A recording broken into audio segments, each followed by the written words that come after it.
Now we're recording, Martha. Thank you.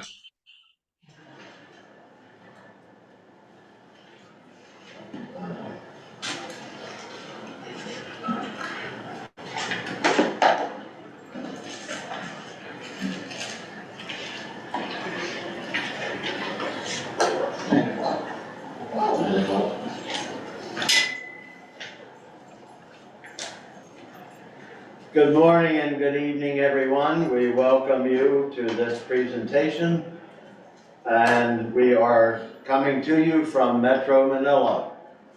Our program, which is stationed here and hosted by Biblical Seminary of the Philippines, is sitting in front of me, and I see on the screen many of our, what is this?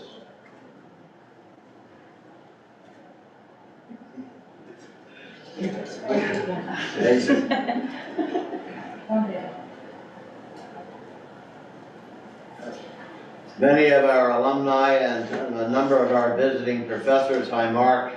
I am the president of the Narramore Christian Foundation, which makes our program possible, and the vice president of the foundation are also there. Now, psychodynamic psychotherapy is basically unknown in this part of the world. So we're one of the very, very, very few programs that emphasizes psychodynamic, and we do, I will admit, specialize primarily in object relations, and today we're going to be privileged to hear a object relations expert. Now, I didn't need to tell you that Dr. Martha Stark is a world-renowned psychiatrist, psychoanalyst, and she's written several books that are monumental books in our field.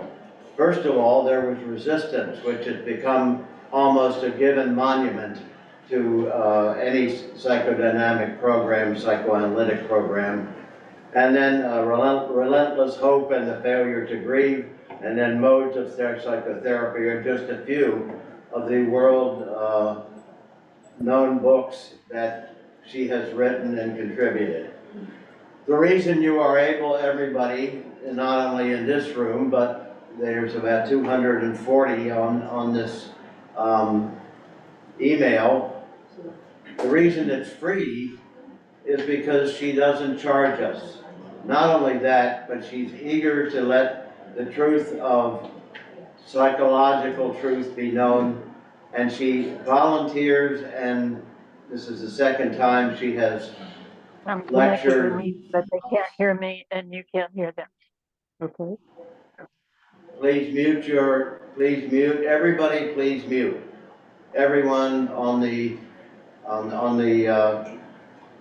webinar, please mute so that you don't interrupt her. I think the outstanding thing about Martha is who Martha is. She always makes you feel wanted and cared for and even loved.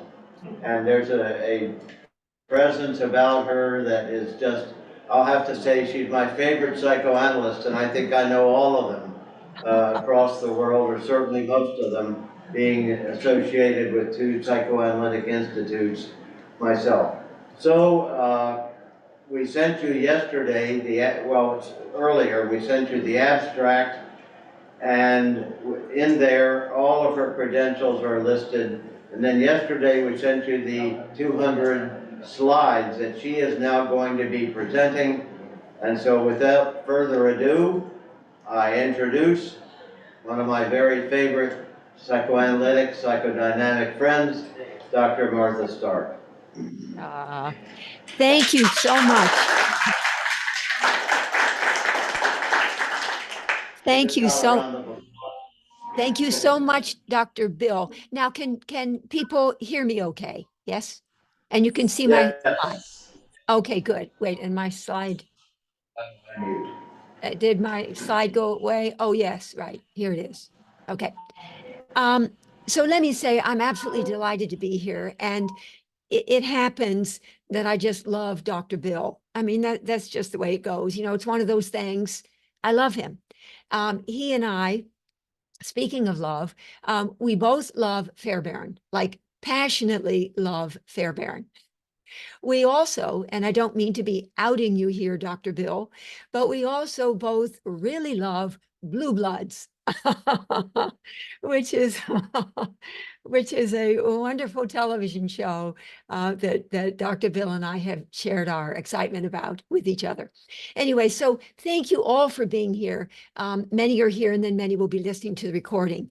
We have 200 slides. I'm not going to get through all of them, but you'll have them for your reference. You have PDFs of them. And I do ask, please, everybody, please mute yourselves. Would be great. Okay, so let's see. Integration of psychodynamic theory with clinical practice. I love little minions, and this is an image of me working away on my PowerPoint slides. All right, now this is an overview. At this point, for some of you, it's going to be absolutely overwhelming. For others of you, sort of, yeah, we've sort of seen that before. This is an overview. And by the time we get back to it at the end of our 2 hours, I hope things will be a little clearer for you. So this is my psychodynamic synergy paradigm. A-C-A-R-E-S. Can everybody mute, please? Can everybody mute, please? Thank you. Okay, a C-A-R-E-S approach to deep healing. C as in cognitive, my model 1. A as in affective, my model 2. R as in relational, my model 3. E as in existential, my model 4. And S as in synaptic, my brain-based model 5. And it's an approach to deep healing. So this isn't really just about counseling, which is fine and is a good something in its own right, but this is more about deep psychodynamic healing, structural, characterological change. And we're going to be talking about evolving from defenses and psychological rigidity to adaptations and psychological flexibility. Optimal stress will figure prominently. Just the right growth-incentivizing balance between anxiety-provoking challenge of defense and anxiety-assuaging support of it. So anxiety is also a word that's going to figure prominently in my presentation tonight. Juxtaposition of old bad, disempowering, maladaptive narratives with new good, more empowering, more adaptive ones. And I'll often abbreviate that simply to old bad with new good. Or we could say juxtaposition of the sobering and conditioned reality of what is with the enlivening and quantum possibility of what could be. And I'm going to be suggesting that the therapeutic action involves creating these mismatch experiences that are optimally stressful, but growth incentivizing, and they involve creating tension between old bad and new good, between the sobering and conditioned reality of what is and the enlivening and quantum possibility of what could be. We'll be talking about the strategic generation of a new term for me, lifted from Donella Meadows, who talks a lot about chaotic systems and how we can get them to change. She talks about leverage points. So the strategic generation of these leverage points or mismatch experiences or violations of expectation in the form of, yes, these destabilizing, disconfirmatory violations of expectation. And then ultimately, the wisdom of the body, and we're going to be talking a lot about that, as providing the impetus for restoring the homeostatic balance, but at a higher level, more evolved level, and more from, again, psychological rigidity to more psychological flexibility being the underlying something that we're aiming for. So it's a C.A.R.E.S. approach to working through the optimal stress of. All right, now I love symmetry and I love words that start with the same letters, et cetera, et cetera. So I'm just going to say this real fast here, but my model 1, which is classical psychoanalytic, ultimately the leverage point will be cognitive dissonance. Model 2, a self-psychological approach, is more about affective disillusionment. And notice the D's. Those are the optimal stressors: dissonance, disillusionment. Model 3. Here it is. Model 3, which is the contemporary relational model, is about relational detoxification. Model 4, which is the existential humanistic approach to mending brokenness and easing existential angst, is a story about existential dependence. Again, that's going to provide the therapeutic leverage for there to be the transition. Can everybody please mute? Yeah. Okay. Yeah, This is 10 o'clock if I stick with it. Okay. For transitioning from psychological rigidity to Go ahead. psychological Eat on your own. from psychological rigidity to psychological flexibility. All right. And so basically, we're going to be talking about corrective challenges, a new way I have of describing it. Corrective challenges introduced as Model 1, new information, it's more cognitive. Model 2, new experience, it's more affective. Model 3, new relationship. And of course, we're a little bit thinking about Alexander and French's corrective emotional experience in the context of the therapy relationship.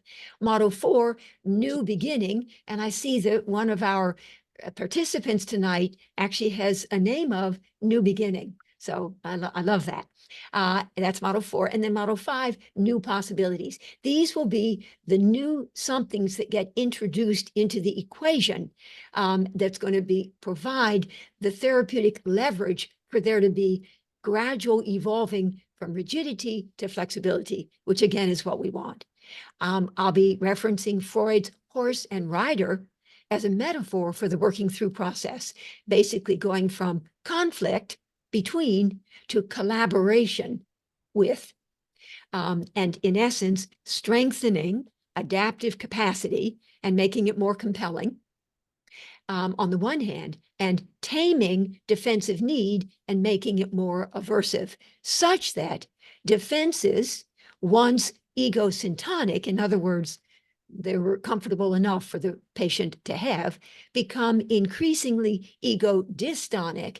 And that's what we want, because then the patient's going to be more likely to relinquish them in order to restore homeostatic balance. And I'm going to be referencing, if I have time, the Sanpao model of chaos theory, also as a metaphor for the working through process. And here we have healing cycles of defensive destabilization and adaptive restabilization, or disruption and repair, iterative healing cycles, and repair at ever higher levels of resilience and adaptive capacity as rigid defense evolves into more flexible adaptation. So that basically is an overview of what we're going to be talking about. I can say either tonight or in the middle of the night or tomorrow morning or in the middle of the afternoon for you. The poorest understood and two most enigmatic words in psychoanalysis are working through. Said Freud, this working through of the resistances or defenses may in practice turn out to be an arduous task for the subject of the analysis and a trial of patience for the analyst. All right, so therapeutic modalities that have profound and sustained psychodynamic change as their ultimate goal. Now, again, you know, there is such a thing as simply being really supportive, as the therapist being really supportive, empathically attuned. It's all good. And that may enable them, for example, to get their taxes together to hand over to their accountant. And so our support enables them to do things that they might not otherwise have done.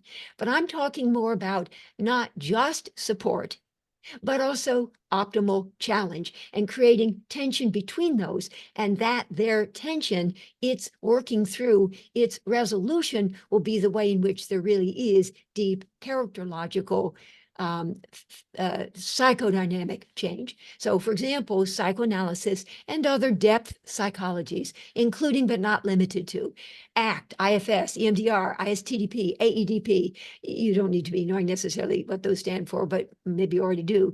EFT, NLP, somatic experiencing, sensory motor psychotherapy, psychomotor psychotherapy, and core process psychotherapy, to name a few.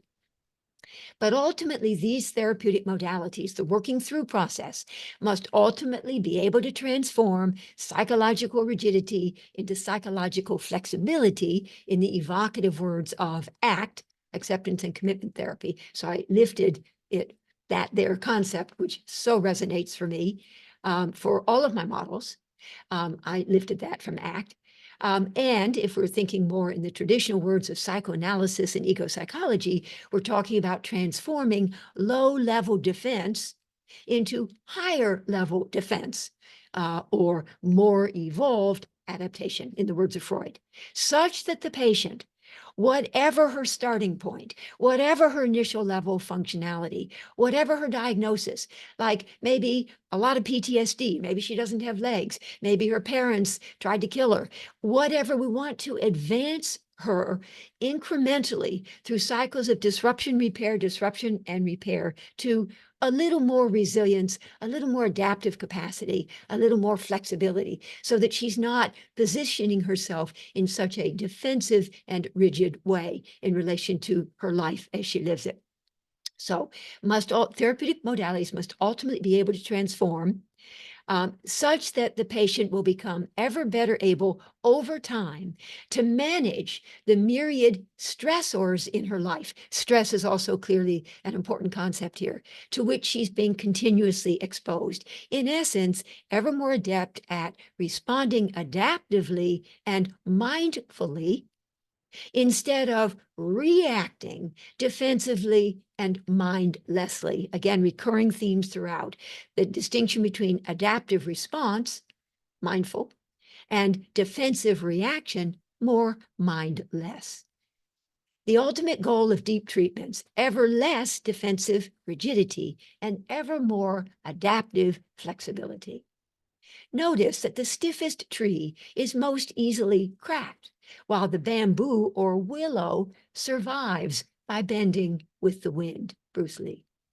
Okay, again, this slide is going to appear several times over the course of the 2 hours. It's a very big slide. I don't even know if I want to, what do I want to tease out? So again, a C.A.R.E.S approach to working through. Model 1, some of this. I'm going to, okay, here, this is sort of important. Model 1, the cognitive perspective of classical psychoanalytic theory is really more about interpreting. It privileges, I know that's such an ostentatious word, but I just feel like I want to kind of use that word. So model 1 is more about a cognitive approach, is more about interpreting. Model 2, which is the corrective provision or deficiency compensation perspective of self-psychology and other object relations theories that focus on absence of good or deficit. Model 2 is more a story about grieving. It's more affective, grieving to ease heartbreak and strengthen acceptance. Model 3, the intersubjective perspective of contemporary relational theory, is more about negotiating, in the words of Darlene Ehrenberg, at the intimate edge of the relationship between patient and therapist. Model 4, which is the existential humanistic perspective approach to mending brokenness and easing existential despair or relentless despair, is more about, and lifting from a number of people, Michael Bolland for one, benign regression to redo, or lifting from Masood Khan, overcoming the patient's dread of surrender to, back to Michael Bolland, peaceful merger, or in the words of Ofra Eshel, analytic oneness. But I'm wanting to highlight that model 1, interpreting, model 2, grieving, model 3, negotiating at the intimate edge, model 4, that one is a regress to redo, benign regression. And then model 5, the quantum neuroscientific approach to extricating the patient from old, bad, disempowering, maladaptive narratives and emotional learnings. Model 5 is going to be about more clearly creating jolting and dramatic violations of expectation, juxtaposing learned expectation for old bad, the conditioned expectation, with envisioned possibility of new good, the resolution of which will require that old bad become increasingly aversive, and new good become more compelling. All right, the psychodynamic synergy paradigm. So 5 corrective challenges, I'd said this on my earlier slide, are designed to incentivize graduated replacement of old bad with new good and incremental easing of the sobering and conditioned reality of what is into the enlivening and quantum possibility of what could be. So in model 1, which is the cognitive approach, new corrective information that we introduce in order to create tension. A model 2, in those moments when we're doing, and we, over the course of a session, can back and forth, no particular order, depending upon what's called for in the moment, whether it's going to be new corrective information that we're thinking is going to be where the point of emotional urgency is and where it's going to be provide the most, the leverage point, most the therapeutic impact, or a new corrective experience, affective, or a new corrective relationship, or a new corrective beginning, that's regress to redo, or new corrective possibilities. But I want you to be able to feel that what we want to do is not just be with the patient where she is, which in the words of Salman Akhtar would be described as homeostatic attunement, but we also want to be doing what he calls disruptive attunement. We want to be directing the patient's attention to where we would want her to go in order to create these growth-incentivizing, optimally stressful mismatch experiences or violations of expectation. Again, obviously hearkening back to Alexander and French's groundbreaking at the time, back in 1946, corrective emotional experience. Now, let me say, you are not always doing this, but you do it when you can. You do it when you can. And backdrop, and much later on, I'll be talking about empathic interventions that sort of lay the groundwork. That's where you join the patient where the patient is by teasing out affect, their affect in the moment, and the associated theme or narrative. And you tease that out in order to help the patient feel understood and to let the patient know that you do understand, or you wouldn't be able to offer them the empathic statement.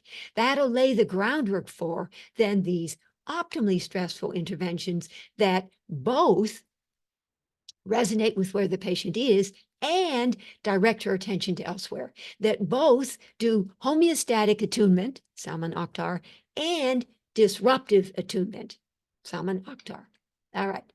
So by repeatedly directing the patient's attention to the health-promoting but anxiety-provoking place where the therapist would want the patient to go, at the same time, simultaneously, that the therapist is resonating empathically with the less healthy but anxiety-assuaging place of where the patient is, what's working for the patient, what's egosyntonic for the patient, even though we are realizing it sometimes indeed gets her in trouble. So whether directly or indirectly, explicitly or implicitly, verbally or non-verbally, the therapist is attempting to create these leverage points. Therapeutic leverage is what I used to call it until I happened upon Donella Meadows. In other words, these growth-incentivizing mismatch experiences, violations of expectation generated by the intersection of what's expected and predicted. I call that old bad. Donella Meadows calls it expected, predicted, with, and then she says, outliers. I'm calling that new good. And again, information, experience, relationship, beginning, possibilities for my 5 models. A corrective challenge, in essence, that will serve as a healthy, growth-incentivizing counter to the patient's less healthy, growth-impeding defense. A new good relational experience as a corrective for the old bad relational experience, paraphrasing what Alexander and French had said, and focusing in a little bit more on my models 2 and 3. It's never too late to be what you might have been, George Eliot. All right. Neuroscientist Charles Krebs reminds us that, a lot of big words here, but basically chaotic systems, open, self-organizing, complex, adaptive, chaotic systems resist perturbation, resist being disrupted.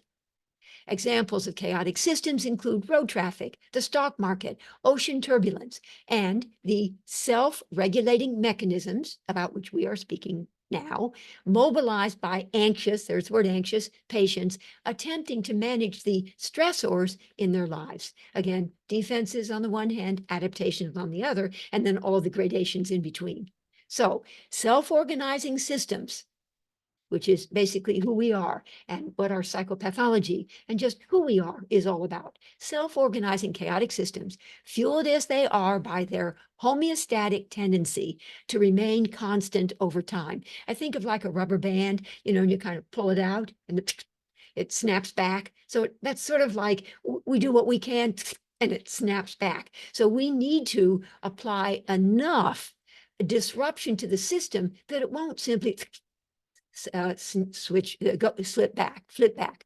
So self-organizing systems are inherently resistant to change. In other words, our patients, much as they might protest their desire to change, may have an innate inertia that must be overcome. If they are ever to be energetically released from the toxicity of their past and empowered to embrace love, work, and play to their greatest potential going forward.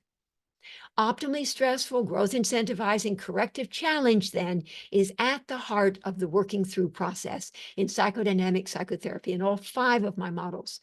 Optimally stressful therapeutic interventions must therefore offer enough anxiety-provoking challenge that there will be impetus for destabilization of dysfunctional defense, but enough anxiety-assuaging support in the context of a solid therapeutic alliance and empathic resonance, that there will be opportunity for restabilization of defense at a higher level of adaptability and functionality. So here are 2 examples. Model 1 conflict statement. You know that. So I'm not talking about what I, the therapist, know. I'm actually picking up on what I know the patient knows, even if it makes her anxious. And the emphasis will be on sort of a health promoting, but anxiety provoking something, awareness, insight that she sort of does know, but sort of would rather she didn't. So you know that I don't answer those kinds of questions. Now, does the patient know that? Yes, because she's been asking those kinds of questions for a long time now, and you've never answered them, unless, in fact, every now and then, and call you a Fairbairnian, seductive, exciting, rejecting object, whereby you do, and then you don't. Basically, you don't answer those kinds of questions. So you get to say, you know that I don't answer those kinds of questions, and that if you're ever to get better, ultimately, you will need to find your own answers. They don't love hearing that, but they do know that. And it's against the backdrop of a therapeutic, collaborative alliance and empathic resonance. Here's a model 4 facilitation statement. A part of you is desperate to be seen, known, and understood. You say to somebody where you sense that it makes them very anxious, but they desperately would wish that they could be seen, known, and understood. But another part of you is terrified of being found. That's the same old defense, the old bad, as opposed to, but that part of them knew good, that would want to be connected and having moments of meeting and so on, would want to be seen, known, and understood. So if we are truly to do deep work with our patients, we must be comfortable with periodically offering them corrective challenge and must then be okay with their reaction. So therapists will come to me with a difficult case. They've worked on the case for a very long time, but the patient's in a very, very stuck place. And so one of the questions that I'll ask at the beginning is, has the patient ever really gotten angry at you? And so many times the therapist will say, oh, no. I mean, maybe once a little bit, but not really. No, I've really been able to be sort of present, and she knows that I really understand. Well, I mean, that's great, and that is good, but that's not going to be creating the therapeutic leverage, that's not zeroing in on creating a mismatch experience that then needs to be worked through by way of the different kinds of interventions, for example, or just work through the mismatch between new good and old bad.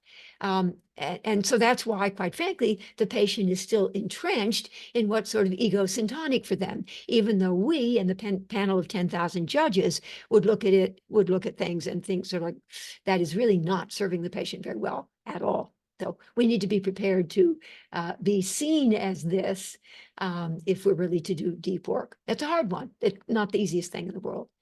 The Goldilocks principle, too much challenge. So if we overshoot the mark, will overwhelm the patient because it will be too much for her to process, integrate, and adapt. There's the word adaptation, adapt to.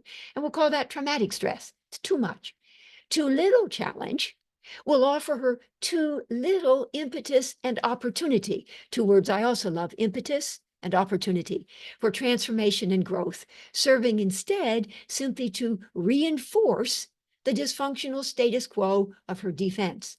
And in one of the courses that I was teaching at William James College, my people highlighted something that I'd not quite even fully realized. Donald Hebb's is back in the 1940s, the Hebbian postulate, neurons that fire together wire together.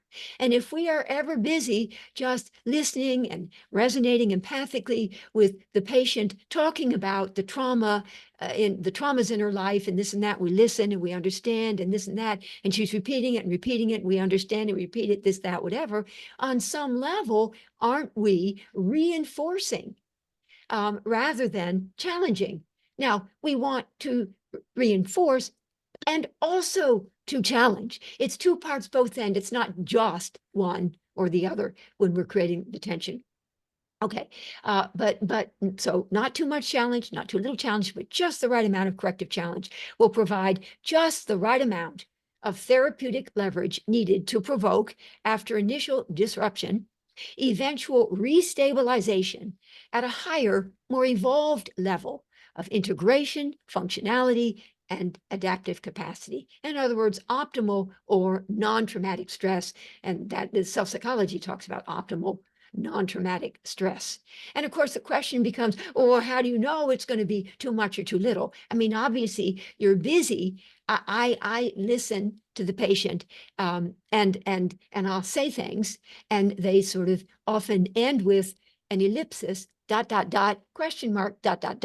And if I sort of am getting it as I'm saying it, and I'm attuning to how they're reacting defensively or responding adaptively, then I'm going to sort of either rein in the challenge, or I'm going to up it, or I'm going to provide more support, or realize I don't need to be going overboard with providing that much support. So I'm ever busy offering lots of somethings in order to sort of find sort of the right balance between challenge, anxiety-provoking challenge, and anxiety-assuaging support. Challenge support. Okay, not quite sure what to do right now. Do not follow, keep left. Indeed, we all find ourselves sometimes a little confused about what to do next. Or in the words of Yogi Berra, when you come to a fork in the road, take it. That's very helpful, isn't it? All right, so just as a field of grass can be burned, controlled or prescribed burn, as it's called, to stimulate it to grow back, greener, healthier, and lusher than before, so too controlled damage, which in a way is sort of what we're talking about here, or corrective challenge, whether to body or to mind, can provoke the healing cascade.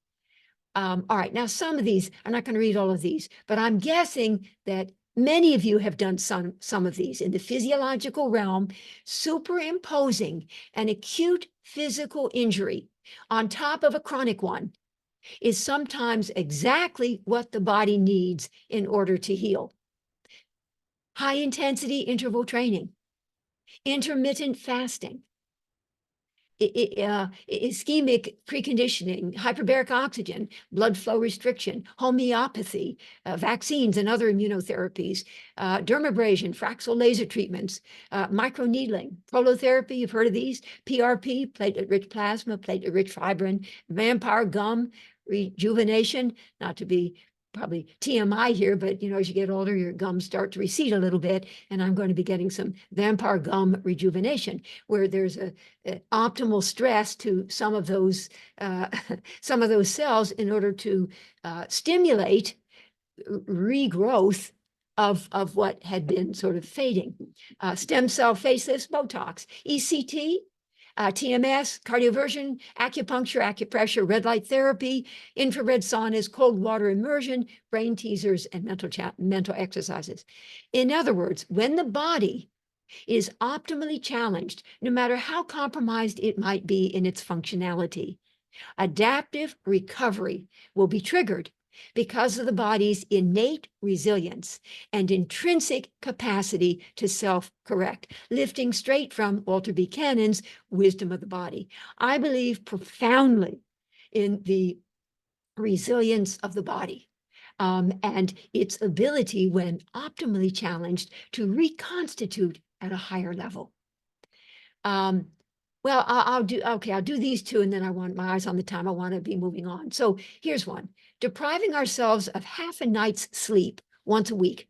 So preferably the second half of the night, for example, from 3 to 7 a.m., can produce a rapid, even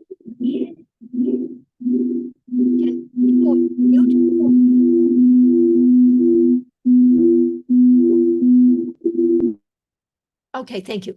So depriving ourselves of half a night's sleep once a week can produce a rapid, even if short-lived, restabilization of mood and recovery from depression.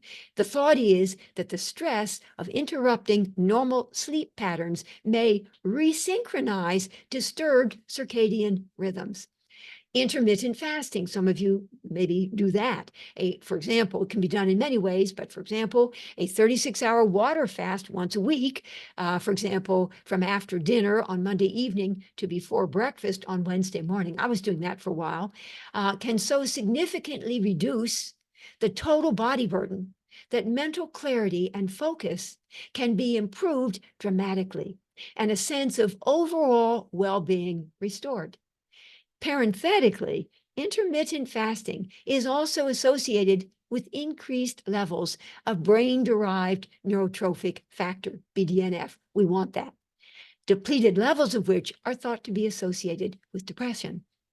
And interestingly, the only type of calorie restriction diet that will not slow down our metabolism is intermittent fasting.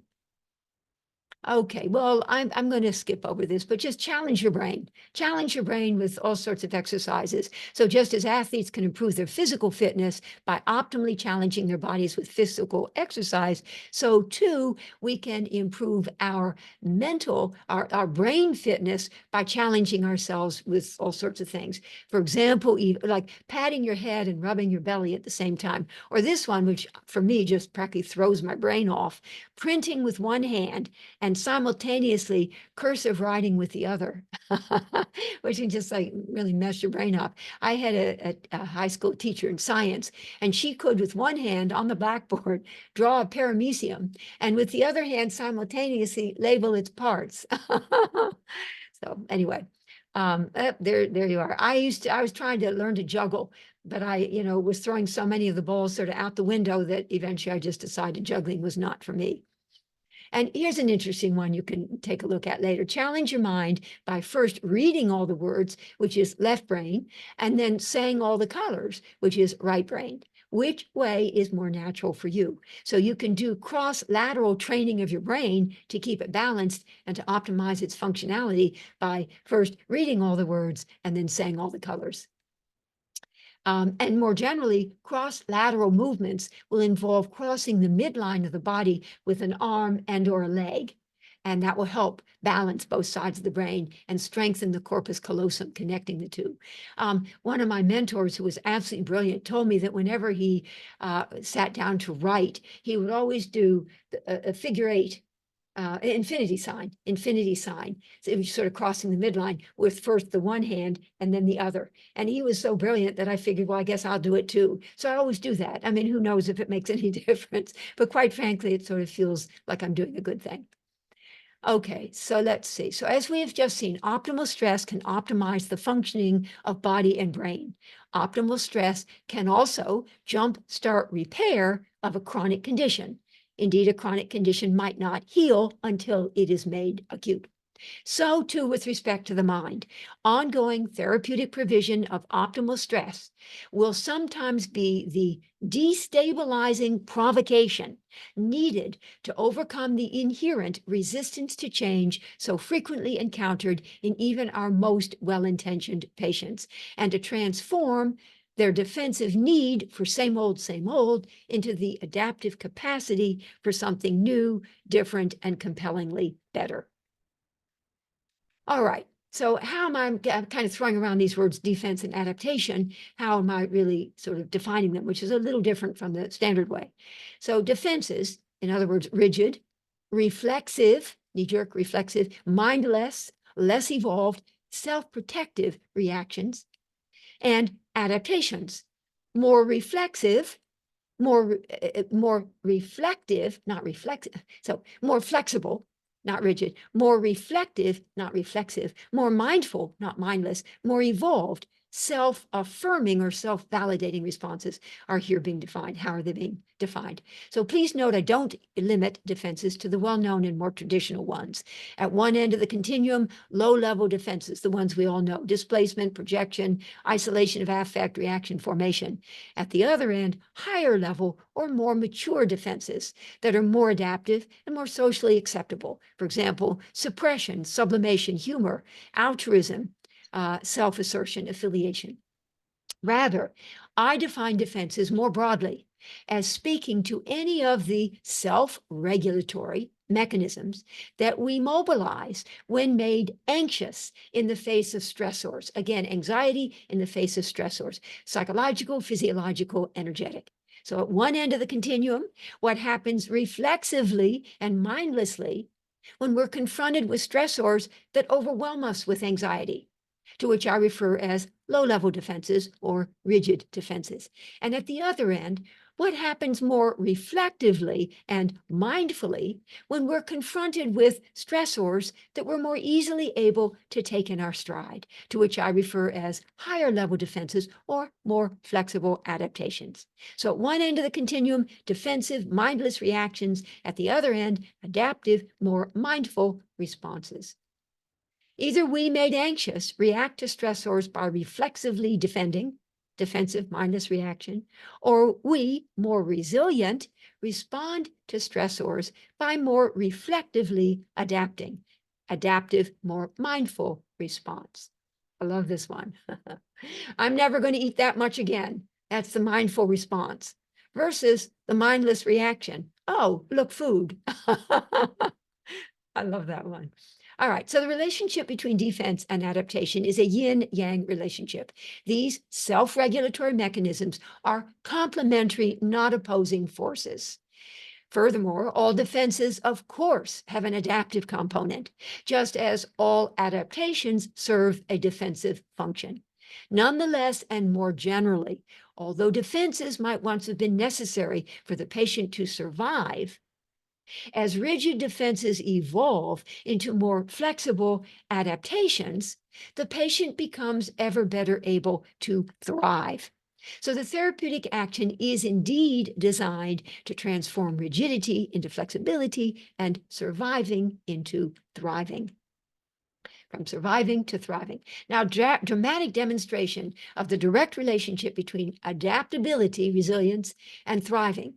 Decades ago, two obstetricians made an intriguing discovery about the paradoxical relationship between the regularity of fetal heart rate and fetal mortality. They discovered that counterintuitively, the more metronome-like the heartbeat, lub, dub, lub, dub, lub, dub, the less likely the fetus would be to survive.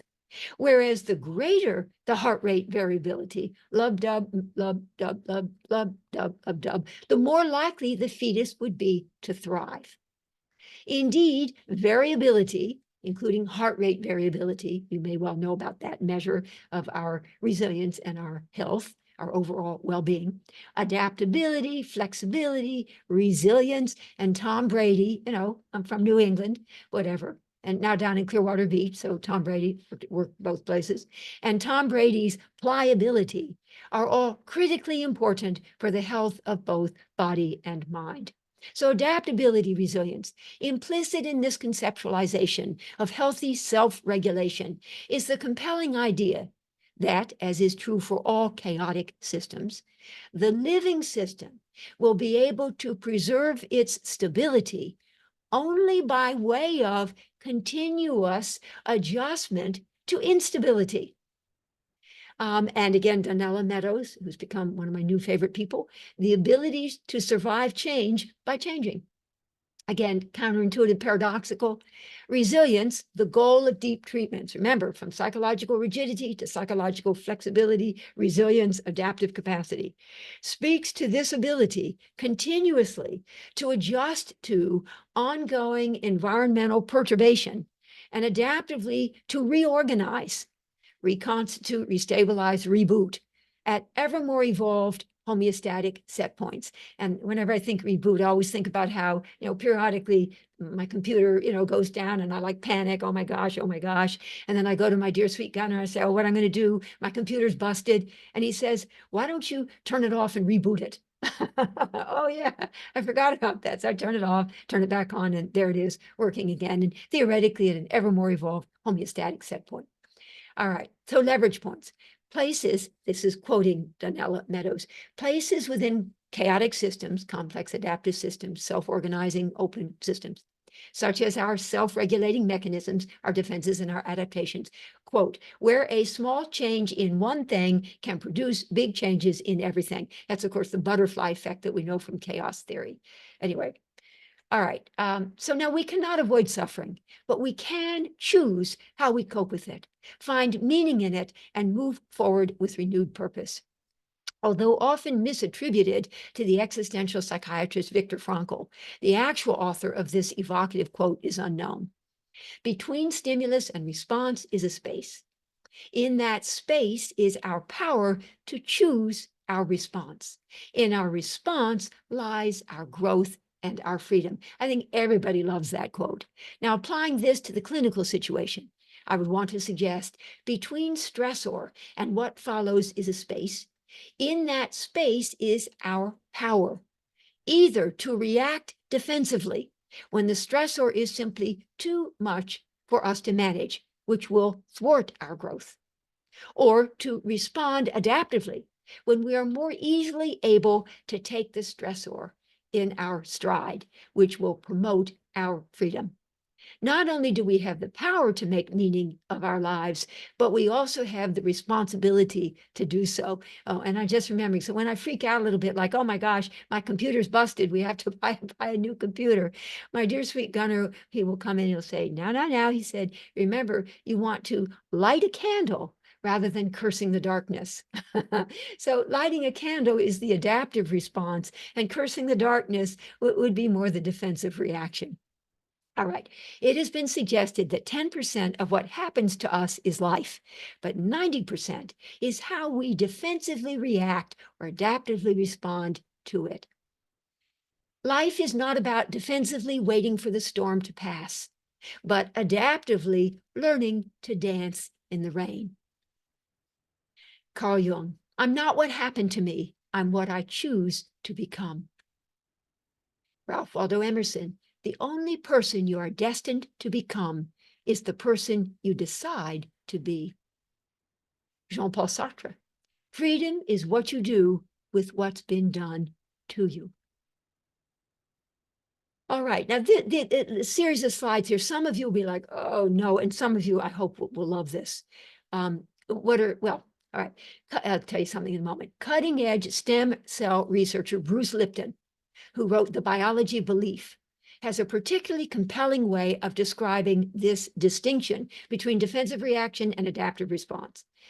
This distinction between the more mindful responses of the conscious mind, propagated by way of nerve impulses generated within the nervous system, on the one hand, and the mindless reactions of the, now we therapists call it the unconscious. In neuroscience and elsewhere, out in the world, et cetera, Bruce Lipton, et cetera, they call it the subconscious. So I'm going to use them interchangeably. So versus the mindless reactions of the unconscious or subconscious mind propagated by way of direct currents generated within the ground regulation system, also known as the extracellular matrix, the connective tissue matrix, the interstitium, the biological terrain, the milieu intérieur, the living matrix, the divine matrix, the mind-body matrix. This extracellular matrix has been around for a long time, but it was not really recognized by any medical specialties.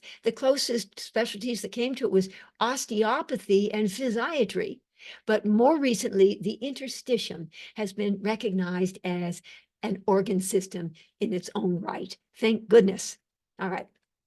The conscious mind responds adaptively and mindfully, but is in charge. This is Bruce Lipton stuff. Only 5% of the time. Sobering. Information is processed slowly and thoughtfully by way of nerve impulses generated in the nervous system, says Bruce Lipton, at the rate of 40 bits of data per second. We think about creative, volitional, intentioned, considered, reflective, mindful, evolved, adaptive. The unconscious mind reacts defensively and mindlessly. Oh, look, food, despite the intention of, oh, I'm not going to eat for a long time. I ate too much. This is in charge 95% of the time. Information is processed thoughtlessly, but 1 million times faster. So guess who gets the upper hand? By way of semiconduction through the liquid crystalline ground regulation system at the rate of 40 million bits of data per second, which makes the subversive subconscious mind more dominant than the well-intentioned conscious mind. Now we talk habitual, conditioned, learned, automatic, knee-jerk, reflexive, mindless, unevolved, and defensive. Conscious mind, unconscious mind. 95% of your life is created by your subconscious mind. Okay, one of my favorite slides. The direct, and this is sort of lifted from Robert Becker, who wrote The Body Electric, the New York Times bestseller. The direct currents generated in the ground regulation system are not a result of the relatively slow movement of rather cumbersome ions, sodium and potassium, back and forth across the membrane of a nerve cell, for example, in the brain or the spinal cord, that becomes first depolarized and then repolarized as an electrical impulse is conducted down the length of the nerve axon at speeds ranging from 1.5 to 400 feet per second. Wow, that's fast. But rather, the speed of propagation of a direct current through the ground regulation system is closer to the speed of light, 186,000 miles per second, not 1.5 to 400 feet per second, carrying 40 million bits of data per second. And in the words of Robert Becker, the direct, oh dear. Now I'm going to have to start shouting. Okay, anyway, did you see that? I don't know if you saw that, but something covered the screen and I was about to curse the darkness, but somehow it worked out. All right, says Robert Becker, the direct currents making up the body field are not due to charged ions, but instead depend on a mode of semiconduction characteristic of solid-state systems. Life is too rapid and subtle to be explained by slow-moving chemical reactions and nerve impulses, in the words of Albert Sven-Georgi.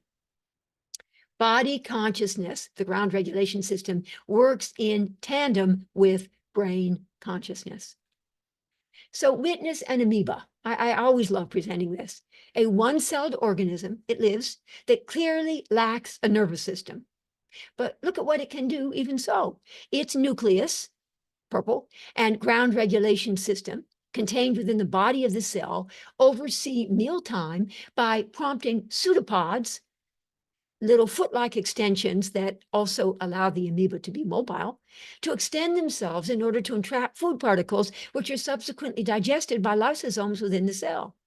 So we, who are way more evolved than amoebas, we can do what an amoeba can do, i.e. we have a ground regulation system, and then some.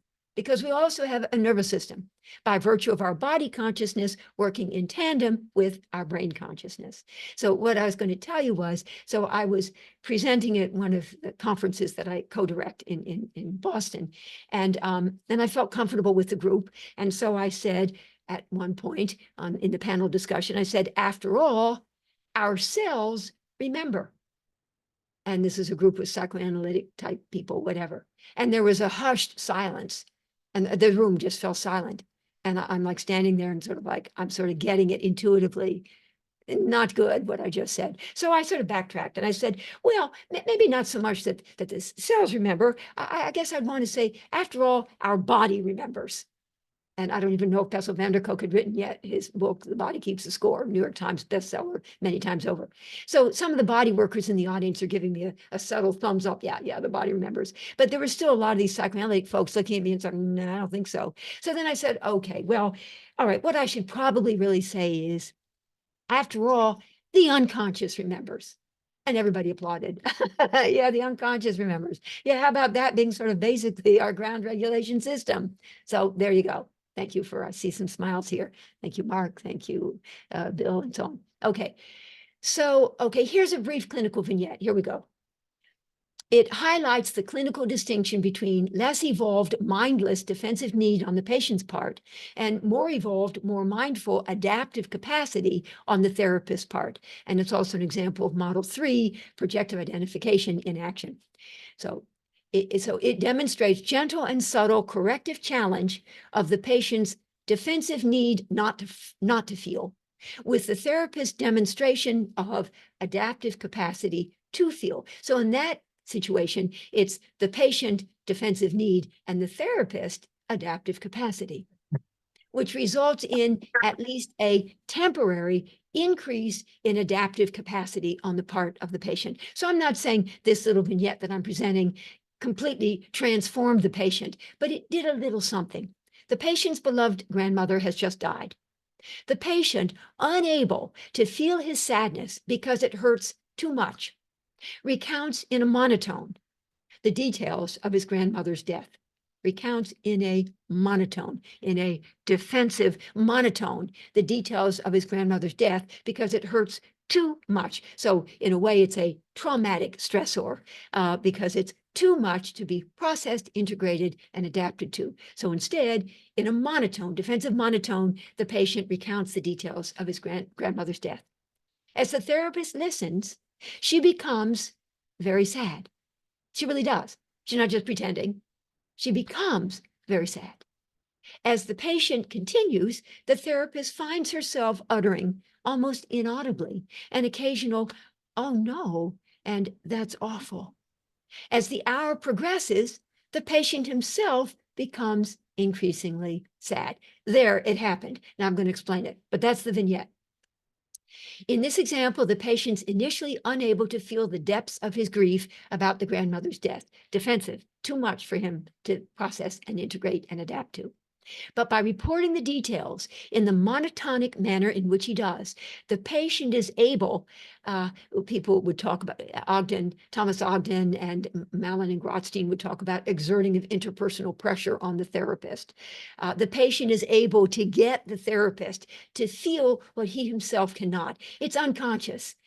Subconscious, it's not intended, so what the patient's the patient is able to get the therapist to feel what he himself cannot and instead must defend against.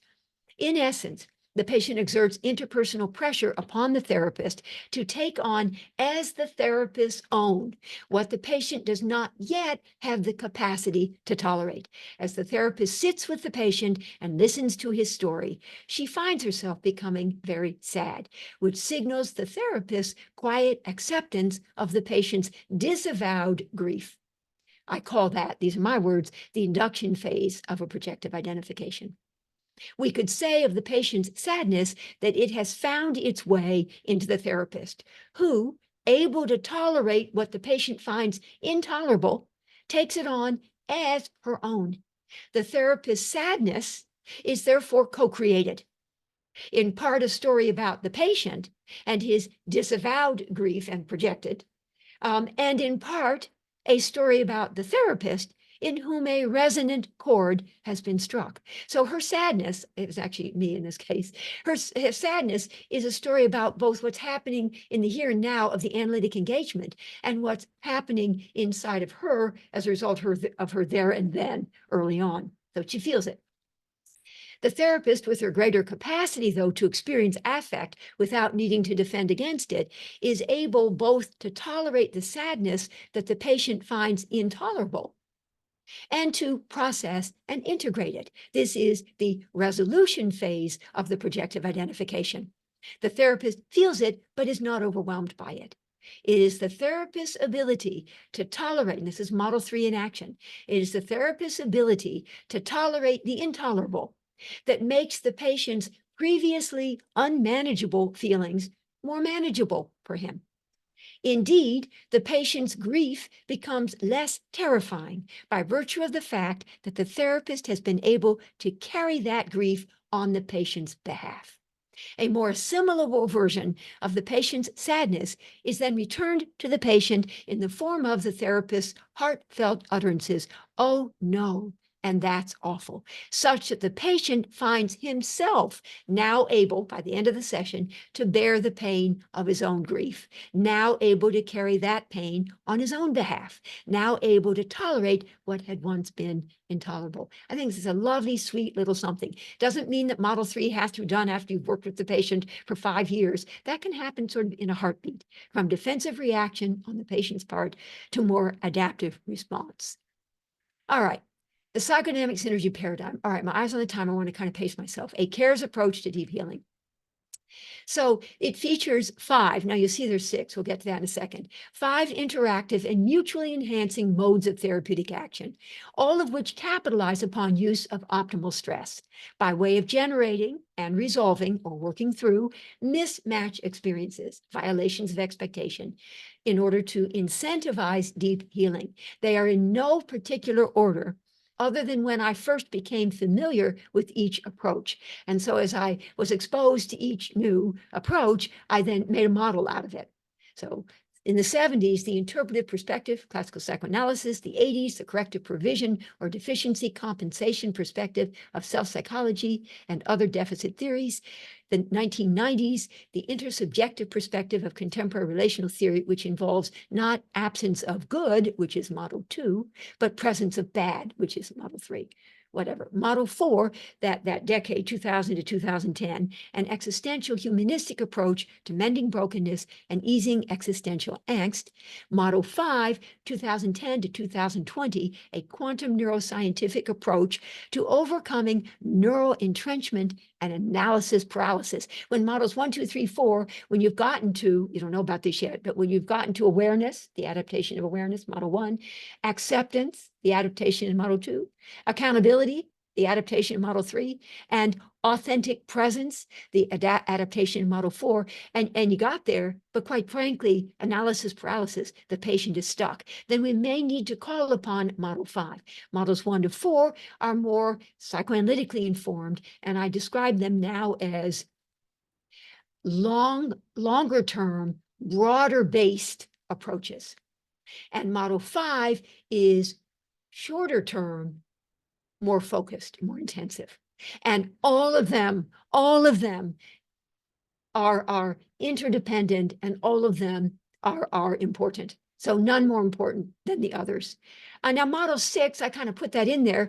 And when I've presented this before, people have gotten so interested in model 6, they want me to say more about model 6, which is a holistic approach to optimizing mind-body health. So we'll go from restricted flow of information and energy through the extracellular matrix to accelerated flow. So from the defense of R, restricted, to the adaptation of accelerated flow. But I have to say to them, I don't know a whole lot more about it, and I have 6 more years. I have 6 more years to develop it. And then my model 7, which will be, and we certainly hope I keep living strong and well, which will be from 2030 to 2040, model 7 is going to be more spiritual. And I'm not evolved enough in myself to be able yet to do that. But I'm thinking about stuff. It's percolating in there, percolating in there. All right, so here we go. So C.A.R.E.S, again, cognitive, affective, relational, existential, synaptic. And I want that to kind of help you remember. I know Dan Siegel has some wonderful little abbreviations for things, and or mnemonic, or whatever the word, not mnemonics, whatever the word is. That's not the word, some word. Anyway, so cognitive, affective, relational, existential, synaptic, enhancement of knowledge within, provision of experience for, engagement in relationship with, nurturing of surrender to, analytic oneness, a state of blissful and peaceful merger, benign regression to redo. Anyway, nurturing a surrender to and envisioning of possibilities beyond. My psychodynamic synergy paradigm is an integrative approach to deep healing, one that involves the complex interplay of all 5 models, each gaining momentum by virtue of advancement in the other 4. In essence, they are interdependent, none more important than any of the others. And a lot of people will want to say sort of like, well, do you do maybe model 2 first to get the person comfortable? And then you try to do some interpreting, model 1, and then you do some model 3, you work on the relationship. No, actually not. That their thing, the grandmother, the patient, or whatever, monotone, whatever, that happened real early on in the treatment. So no, there's no chronological anything other than when I came to know about and to develop them. Okay, here we go. So this is kind of cool. I love balance and symmetry here. So model 1, for those of us who learned way back about classical psychoanalytic, it's about structural conflict. That's sort of lifted from Freud.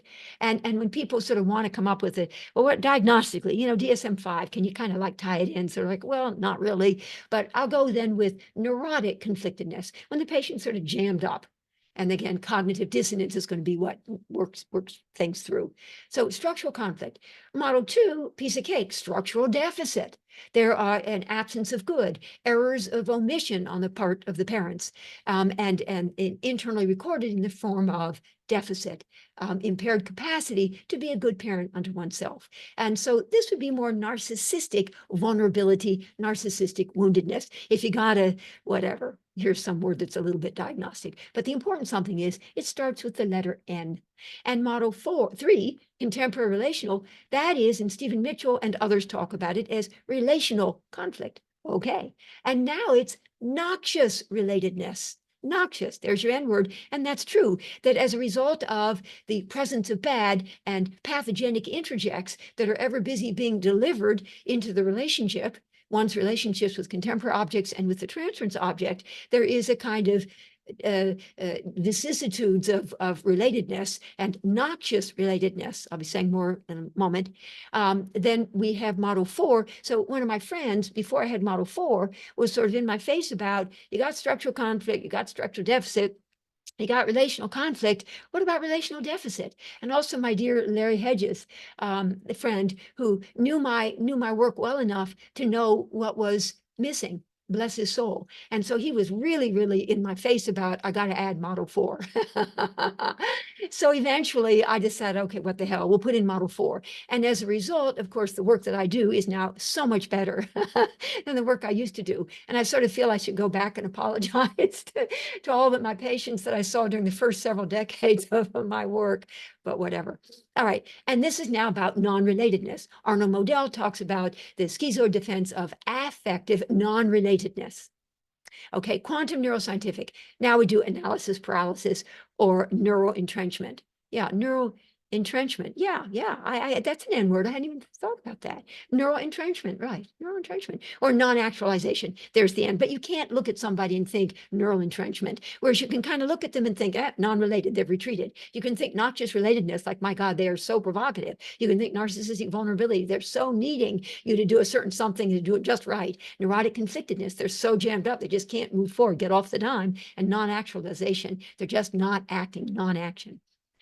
Okay, so the working through process, incremental advancement of the patient, less evolved defense to more evolved adaptation through iterative healing cycles of disruption and repair. So we got, sort of hinting at this earlier, 5 defenses, they all start with the letter R, and 5 adaptations start with the letter A.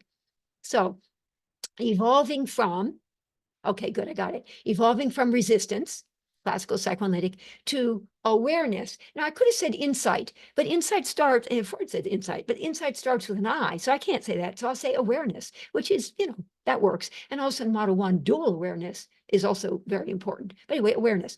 Evolving from resistance, the defense, to awareness of anxiety, there's the word anxiety, provoking truths about the self and one's internal landscape. Model 2, evolving from my expression, relentless hope, a refusal to confront and grieve the reality of the object's limitations, separateness, and immutability. So from relentless hope, relentless pursuit of the unattainable. So evolving from relentless hope to acceptance, sober, mature acceptance of the anxiety-provoking truths about the object. Model 3, evolving from compulsive and unwitting reenactment of unmastered early on relational traumas, so reenactment, to accountability for anxiety-provoking truths about the self in relation. And people at the Stone Center talk about the self in relation, or we could talk about the relational self. People talk about that, but accountability. So the adaptations are awareness so far, Model 1, acceptance, Model 2, accountability, Model 3. Model 4, evolving from relational absence or retreat, psychic retreat, schizoid withdrawal, whatever, but relational absence starts with an R, to authentic presence or authentic access to anxiety-provoking truths about the private self, the true self. We think Winnicott, we think some numbers of people, Masood Khan, Michael Ballant, and other people. All right, and Guntrip, of course, and I mean, Fairbairn, but I use him a little more in a slightly different way. We'll get to him later. Hi, Bill. Hi, Dr. Bill. All right, so Model 5, evolving from refractory inertia or rootedness to the spot to actualization of anxiety-provoking truths about the envisioned or future self.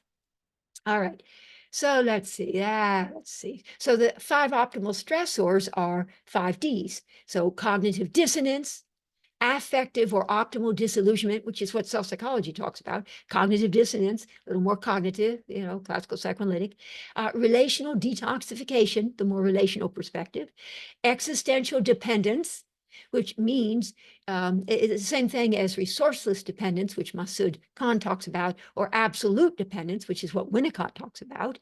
And then Model 5 is synaptic deconditioning or disentanglement as being the optimal stressors. They start with D, that's where the therapeutic action lies, what needs to be worked through.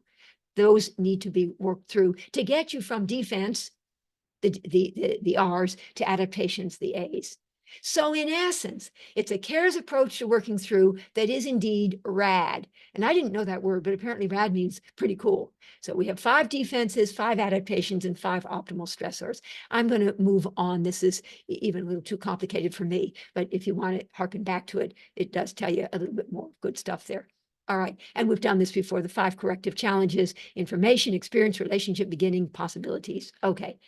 All right, and I wanted to highlight that one of the reasons we want to be using of the significance of these 5 different models is the privileging of interpreting in Model 1 with conflict statements, and I'll give some examples. My eyes on the time, I'll give some examples in a moment.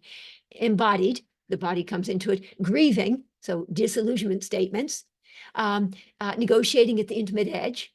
The vicissitudes that will inevitably arise at the intimate edge, Charlie Nirenberg's intimate edge, and we use accountability statements there, and nurturing of surrender to resourceless dependence, lifting from Masood Khan, and again, benign regression to redo. That's where we give permission for there really to be regression to redo. During my training, people talked a lot about regressing the patient, therapeutic regression, benign regression as opposed to malignant regression. And I put that in my Model 4. And then Model 5, the violating expectation by creating dramatic and ongoing juxtaposition of old, bad, new, good, old, bad, new, good. The sobering and conditioned reality of what is, juxtaposed with the enlivening and quantum possibility of what could be.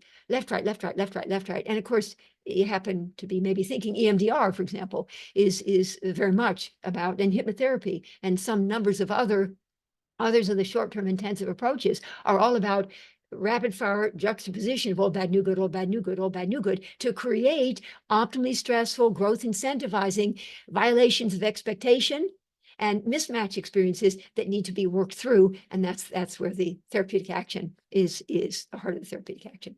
These 5 models, this is important. And I only in the last few months realized I needed to say this and only figured out what I would say.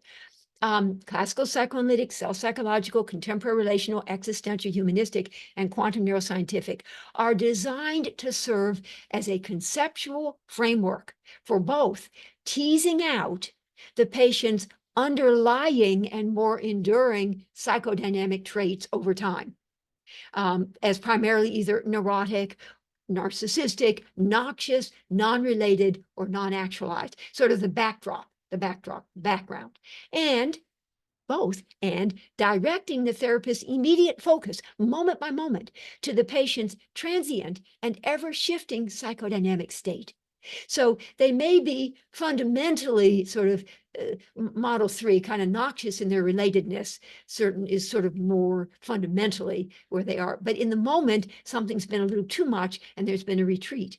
And so it's a transient, ever-shifting psychodynamic state. So in the moment, we need to figure out what it is that happened in the intersubjective space between that prompted their retreat. And so we need to zero in on that. So as either resistant, relentlessly hopeful, reenacting, retreating, or rooted to the spot. In other words, my psychodynamic synergy paradigm provides a frame for both the background and the foreground of psychodynamic treatments. I bought that from Shutterstock because synergy seems to be at the heart of my psychodynamic synergy paradigm. All right. Okay. Ego-protective one-person defenses, model 1, versus self-protective. So ego-protective, model 1. Self-protective, two-person defenses, models 2, 3, and 4. All right, please note the clinical distinction between ego-protective one-person defenses relevant for the drive defense, model 1, Freud's classical psychoanalytic, and self-protective two-person defenses relevant for the relational defense, models 2, 3, and 4.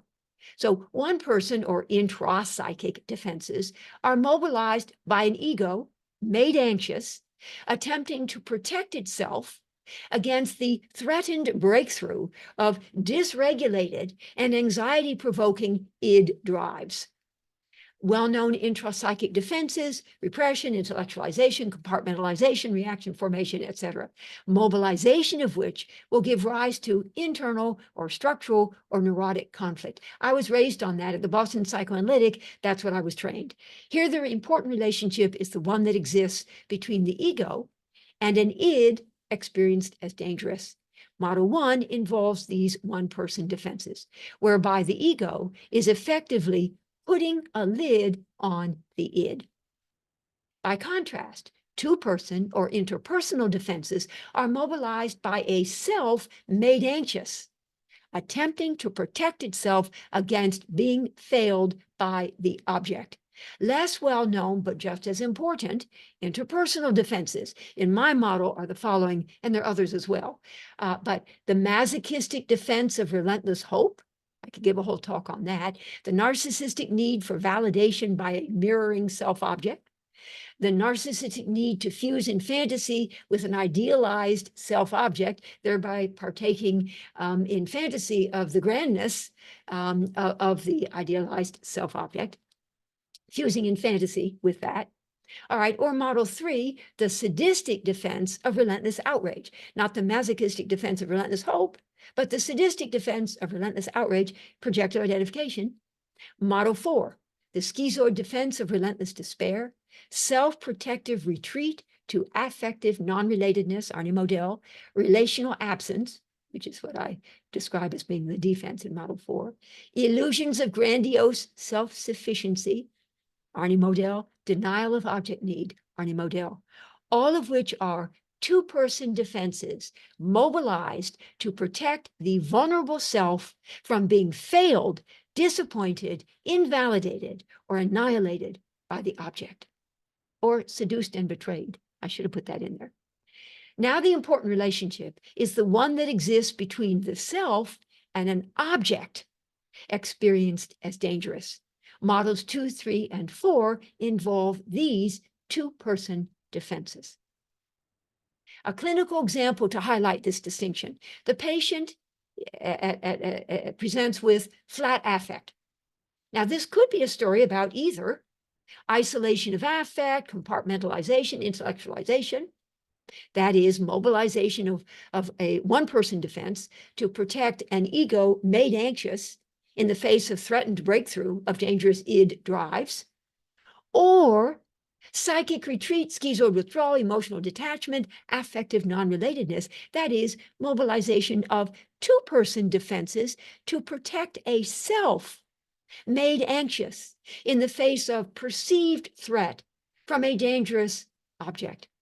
Whether a one-person or a two-person defense, the patient's flat affect would look the same either way. The context will reveal whether it is a one-person or a two-person defense, but it's important to recognize and appreciate the distinction between. This slide is dedicated with love, appreciation, and affection to Dr. Bill.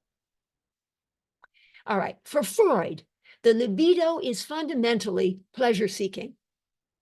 The primacy of the drives which seek satisfaction. Those are featured. For Fairbairn, the libido is fundamentally object-seeking, featuring the primacy of the self, which seeks connection. And therein lies the primary difference, and a very significant one indeed, between a theory of personality development that posits the vicissitudes of drive gratification as providing impetus, once the drives encounter the world of objects, for development of the psychic structures, namely id, ego, and superego, and evolution of the personality, Model 1, and a theory of personality development that posits the vicissitudes of relational gratification as providing impetus, once the self encounters the world of objects, for development of the psychic structures, central ego, libidinal ego exciting object, and anti-libidinal ego rejecting object, and evolution of the personality. In the first instance, a drive structure model, which lays the groundwork for my Model 1. In the second instance, a relational structure model, which lays the groundwork for my Models 2, 3, and 4. Now, Dr. Bill, do I get a thumbs up from you on this one? There, I got 2 thumbs up. Thank you very much. Okay, good.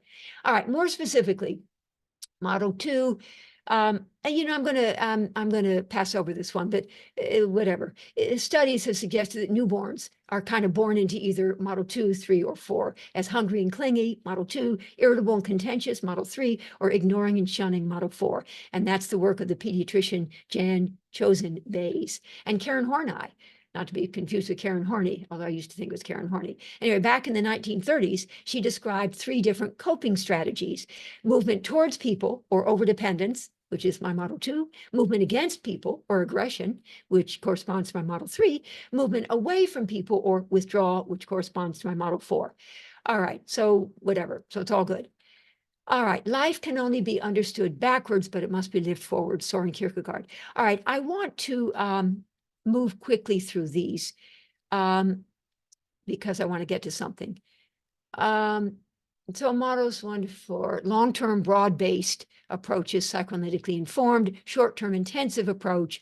Okay, the recent edition of Model 5, a targeted, problem-oriented, solution-focused, goal-directed, future-oriented, and action-based approach to my psychodynamic synergy paradigm, almost 30 years after the first models were conceived. So my recent edition of Model 5 is in the tradition of Freud's eventual and humble acknowledgement that in order to broaden its effectiveness and its range of applicability, the pure gold of analysis, said Freud, might well need to be alloyed with the copper of direct suggestion and hypnotic influence.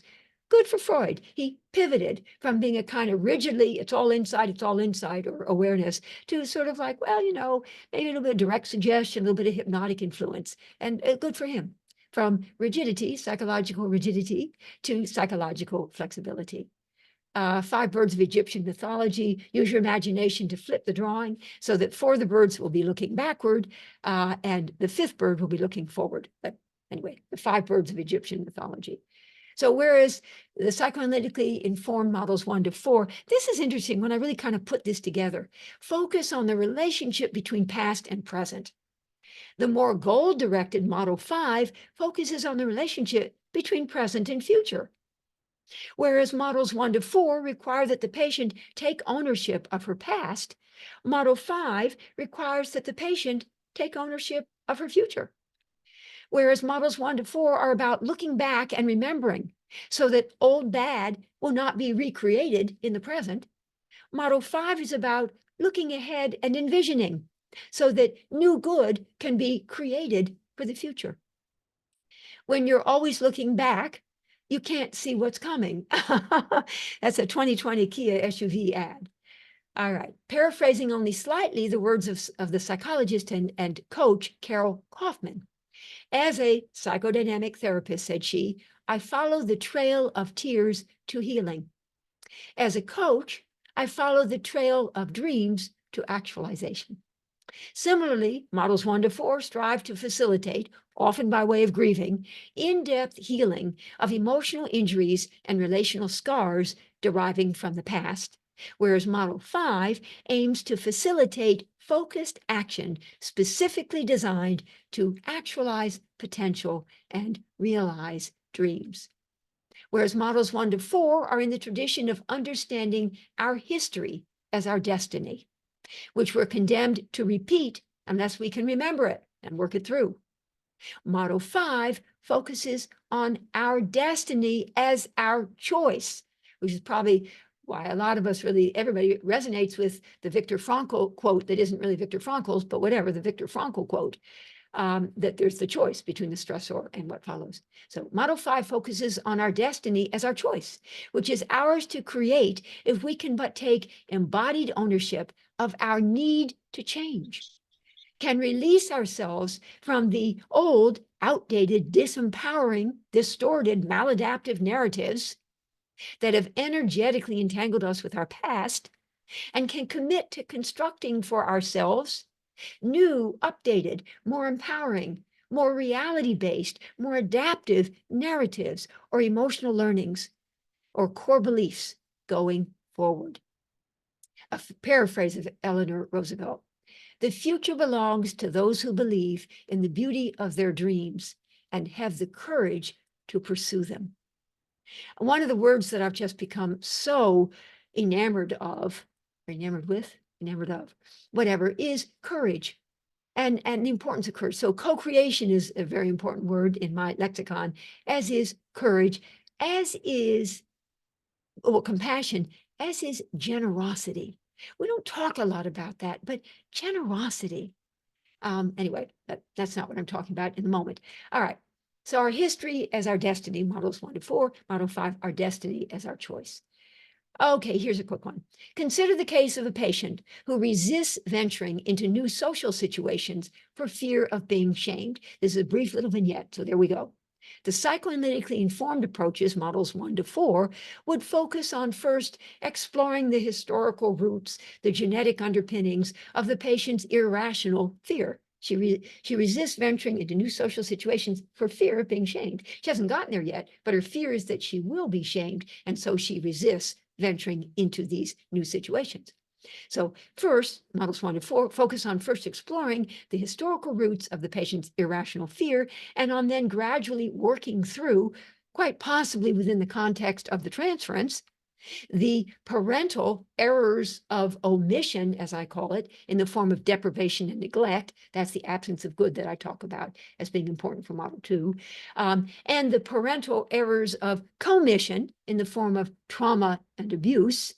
That's the presence of bad that's relevant in model 3 that might have given rise to it. Grieving would inevitably play a pivotal role in liberating the patient from her irrational fears, her infantile attachments, and her compulsive repetitions. All right, now the constructivist model 5, where we talk about narratives and stories and constructing them and rescripting and rewriting narratives and updating them. The constructivist, there are many ways to describe model 5. It's brain-based, it's synaptic, it's quantum neuroscientific, it's constructivist. The constructivist model 5, however, would highlight the patient's fear of being shamed as a narrative, a story that's outdated and maladaptive, and would then repeatedly and decisively challenge this, fancy words here, but procedurally organized, deep within, implicitly held, conditioned, relational expectation of being shamed by encouraging the patient to envision the possibility of something new, different, and compellingly better for her future. So different from models 1 to 4. So would repeatedly and decisively challenge the relational expectation of being shamed by encouraging, right? Here's the tension we're talking about creating between old bad and new good, by encouraging the patient to envision the possibility. Model 5 is about envisioning the possibility of something new, different, and compellingly better for her future. The jolting violations of expectation resulting from this repeated, startling, and decisive juxtaposition of envisioned new good with conditioned old bad would ultimately generate enough cognitive, experiential, somatic dissonance that a new, more reality-based narrative, orchestrated by the wisdom of the body and its intrinsic need to restore homeostatic balance, could then be locked in or reconsolidated in the place of the old, now disconfirmed narrative, such that going forward, the expectation would be not of being shamed, but of being, say, accepted. In other words, rewriting the script. It's a constructivist model, and reframing it and rewriting it and rescripting it. Model 5 conceives of the narratives that the patient had constructed as a young child. That's noise at my end, I guess. Anyway, do you hear something extra? I guess it's noise at my end. I'm sorry, let me just do one thing here, please. All right, you don't hear anything? No. Okay. Model 5 conceives, maybe it's my voices again. No, I don't have voices. Anyway, Model 5 conceives, thank you for smiling, Samay Podolinsky. Model 5 conceives of the narratives that the patient had constructed as a young child in a desperate attempt to make sense of her world as able to be updated and rendered more reality-based. These narratives, which underlie the patient's psychic inertia and thwarted potential, are thought not to seal her fate, but if rewritten, rescripted, to hold the potential for reconfiguring her future and for advancing her from analysis paralysis to actualization of her dreams. Well, let me see. My eyes on the time, and I want to make sure I do this right. Let me just see. Okay. I'm going to move on. There's a little vignette there, but you'll have it on your slides. Model 5. Okay. The best way to predict your future is to create it. Abraham Lincoln said that. And Ann Landers, nobody gets to live life backward. Look ahead. That is where your future lies. Yes, indeedy. All right. And now see, if you do not change direction, you may end up where you're heading. All right. Now, this is really interesting. I'd known about this from decades ago. I'm sort of like, yeah, it's Freud, whatever. But I have to say, sort of like, no dummy he, my God. So here we go. How Freud uses the metaphor of horse and rider to explain the working through process. And I'm going to be lifting that to explain it in all 5 of my models. The graduated easing of defense into adaptation as conflict segues into collaboration. So the idea that it's not that you get rid of the defense and now you have an adaptation, but the idea, and a lot of the people in the short-term intensive approaches talk about the problem always holds elements of the solution. Yes. the problem always holds elements of the solution. So, and it really is an easing into something that had been more conflictual, but is now more collaborative. And the horse and rider metaphor that Freud used, it's just brilliant. Here we go. It is simple, 2 slides. Freud's horse and rider is indeed an apt metaphor for the working through process, whereby the ego is strengthened and the id tamed, such that, and by the way, superego, I don't talk as much about the superego when I'm thinking about model 1 or Ford or whatever, because I see that more as being a story about model 3 and what gets played out in the intersubjective field between patient and therapist. Superego stuff, punitive and judgmental and this and that stuff. So that's where I put that. So now I'm going to talk about the ego strengthened and the id tamed, which is the horse and rider phenomenon, such that rigid defense becomes no longer as necessary and can be gradually replaced by more flexible adaptation. So initially, Freud's inexperienced rider, an undeveloped ego, will be made anxious by her untamed horse, a dysregulated id. But as a result of working through, this is all Freud, Freud's now more experienced and more empowered rider, a now stronger and more developed ego, will be now better able to take in stride her now tamer horse, a now better regulated id. Instead of defensively reining her horse in, the rider will now be able adaptively to give her horse free rein and to harness its power by channeling its now more modulated energy into constructive endeavors and healthy pursuits. Think sublimation and Freud's surgeon, who was once a young child playing recklessly with knives. Indeed, as the rider, the ego, is strengthened, and the horse, the id, tamed. So as adaptive capacity is strengthened and defensive need is weakened, is tamed, becomes better regulatable. The defensive need to rein the horse in will incrementally, gradually transform into the adaptive capacity to give the horse free rein. And this is what we want to have happen. Free rein as conflict between eases into collaboration with. There you go. All right. Okay, so I have to just tell you real quickly about the sandpile model because it captures exquisitely the working through process. So it's not just a straight line to get from here to here, but rather it's a series of iterative healing cycles of disruption, repair, disruption, repair. So the sandpile model of chaos theory offers an elegant visual demonstration of the cumulative impact over time of environmental stressors on open systems. Think hourglass, and I'll show you a picture on the next slide. I use this sandpile model, which simulates the evolution over time of open, self-organizing chaotic systems, as a metaphor for the iterative healing cycles of disruption and repair that characterize the working through process in psychodynamic psychotherapy. Working through involves a series of steps, iterative healing cycles of disruption and repair, although some of my little friends look none too happy about it. And I also oh, you can't see it. All right. Well, yes, no, maybe you can. So, and I have this. Marway gave me this, my little cup that I drink from. All right. So thank you, Mar. All right, so the sandpile model of chaos theory, iterative cycles of defensive collapse and adaptive reconstitution at ever higher levels of complexity and dynamic balance, a compelling visual for the cumulative impact of optimal stress on both mind and body.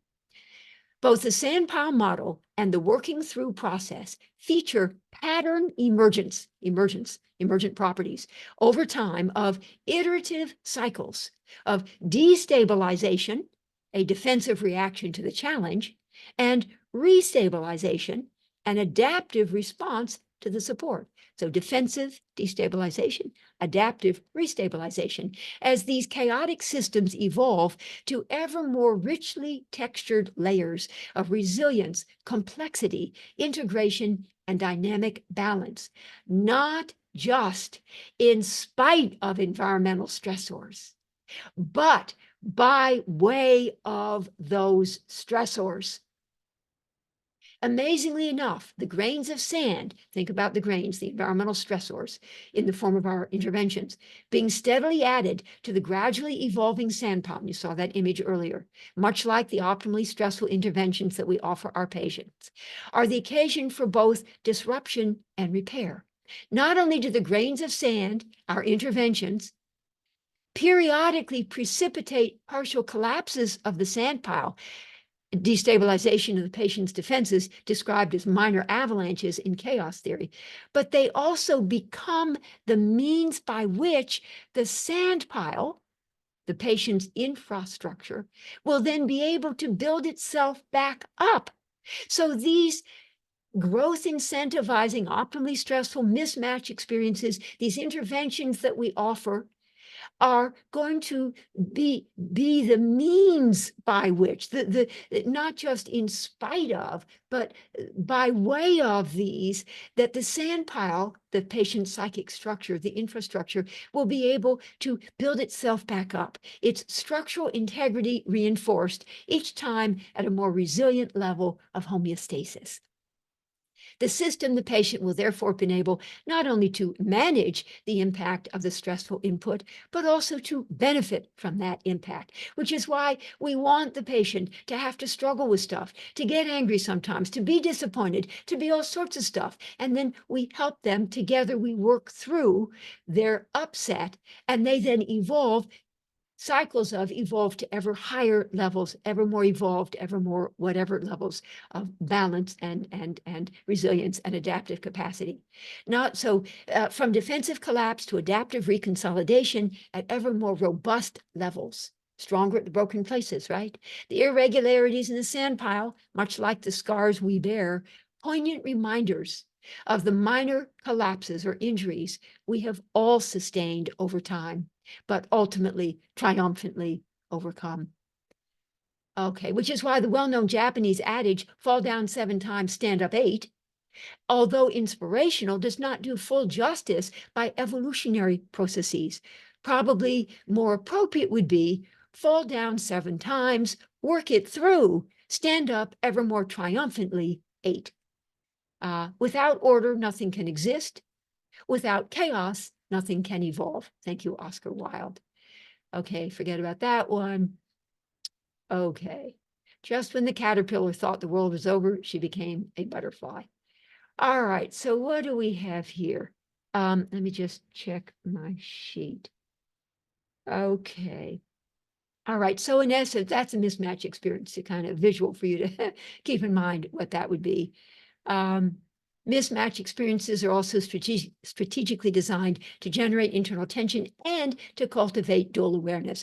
Old and new, bad and good, outdated narrative and updated narrative, same old, and something new, different, and better. The sobering and conditioned reality of what is, and the enlivening and quantum possibility of what could be. Conditioned expectation of old bad and envisioned possibility for new good. Anxiety-assuaging defensive need and anxiety-provoking adaptive capacity. We will be juxtaposing those directly or indirectly, explicitly or implicitly, verbally or non-verbally, to create these optimally stressful, growth-incentivizing mismatch experiences, the working through of which will be the way in which the patient ultimately evolves from rigid defense to more flexible adaptation. When I let go of what I am, I become what I might be. Okay.